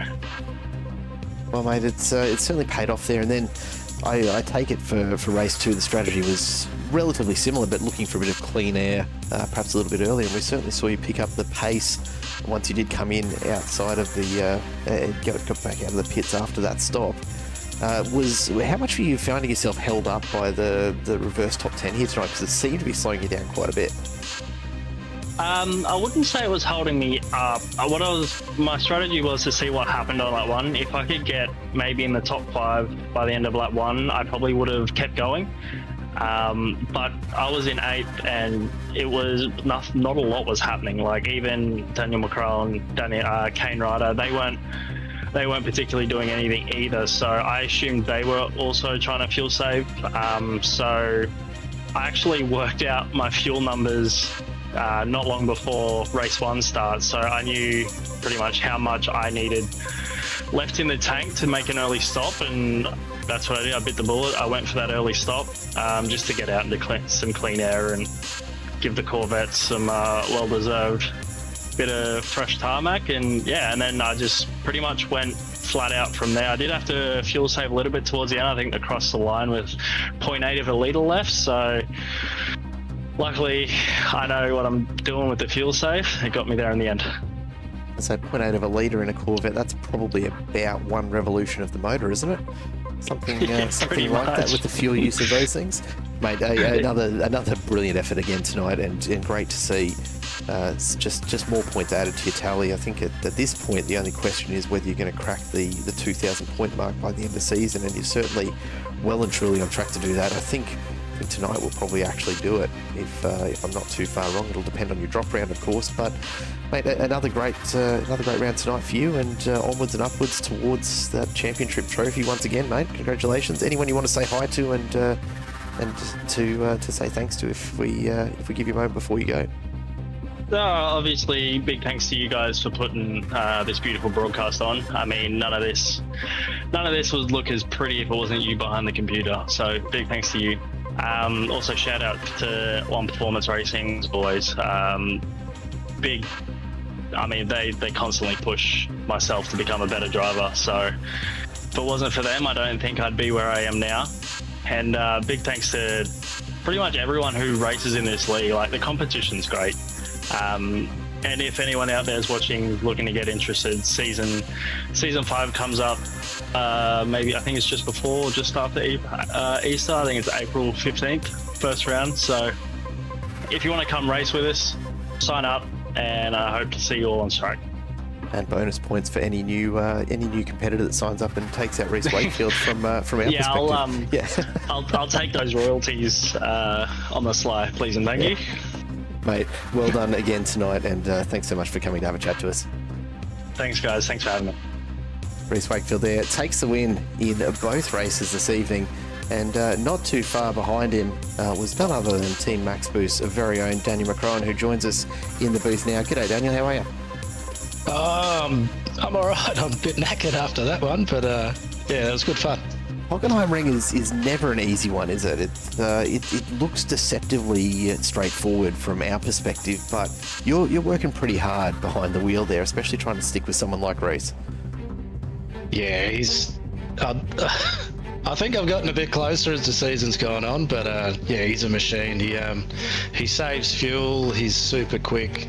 He's great on tyres. Yeah, he's the whole package. But yeah, as the race went on, I was happy with second place, to be honest. He might just be a tenth or two quicker than me a lap, but yeah, that adds up over time. So I was pretty happy with that result. Mate, as you should be, and look, some good points. The chase for the top of the podium in the championship probably looking a little bit out of your reach right now, but you're so well situated at this stage of the season to take out P2 overall. Just wanted to check in, I suppose, and make sure we're definitely seeing you across the next couple of rounds to finish it out. You've got no plans that are going to take you away. You're not going to miss any of the races across the next couple. No way. I want that bloody trophy. That's what I like to hear. That's what I like to hear.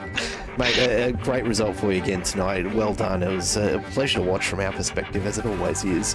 Before we let you go, an opportunity to say hi to anyone who's watching at home, or indeed thanks to any of the sponsors. Yeah, just like to thank the team, and also a special shout out to a mate of mine who's going through a bit of a rough patch at the moment. Thinking of you, Murray, and hang in there, mate. All the best to Murray from us here at Simple Racing Broadcast as well, mate. Thanks so much for stopping in to have a chat to us, and we'll let you get back to the team, eh? Thank you very much, mate. Danny McCrone there takes out P2, and third step on the podium tonight belongs to the Koala Cartel for what might be the first time in a little while, if memory serves. But Thomas Cool, congratulations, mate. Thanks, mate. First time ever, I guess, but you know. I was going to say, I don't think we've had the pleasure of your company here in the booth before. It must feel pretty good to be up here.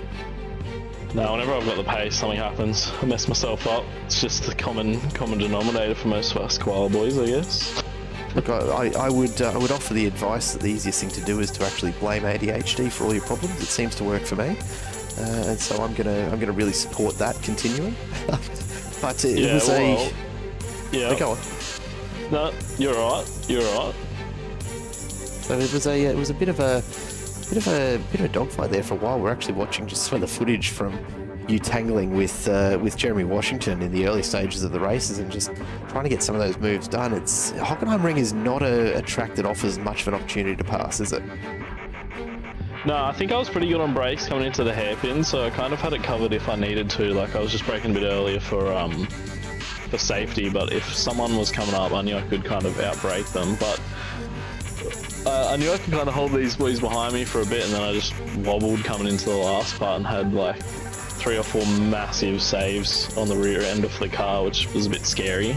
But so I don't know how I ended up where I was, but I'm not going to complain.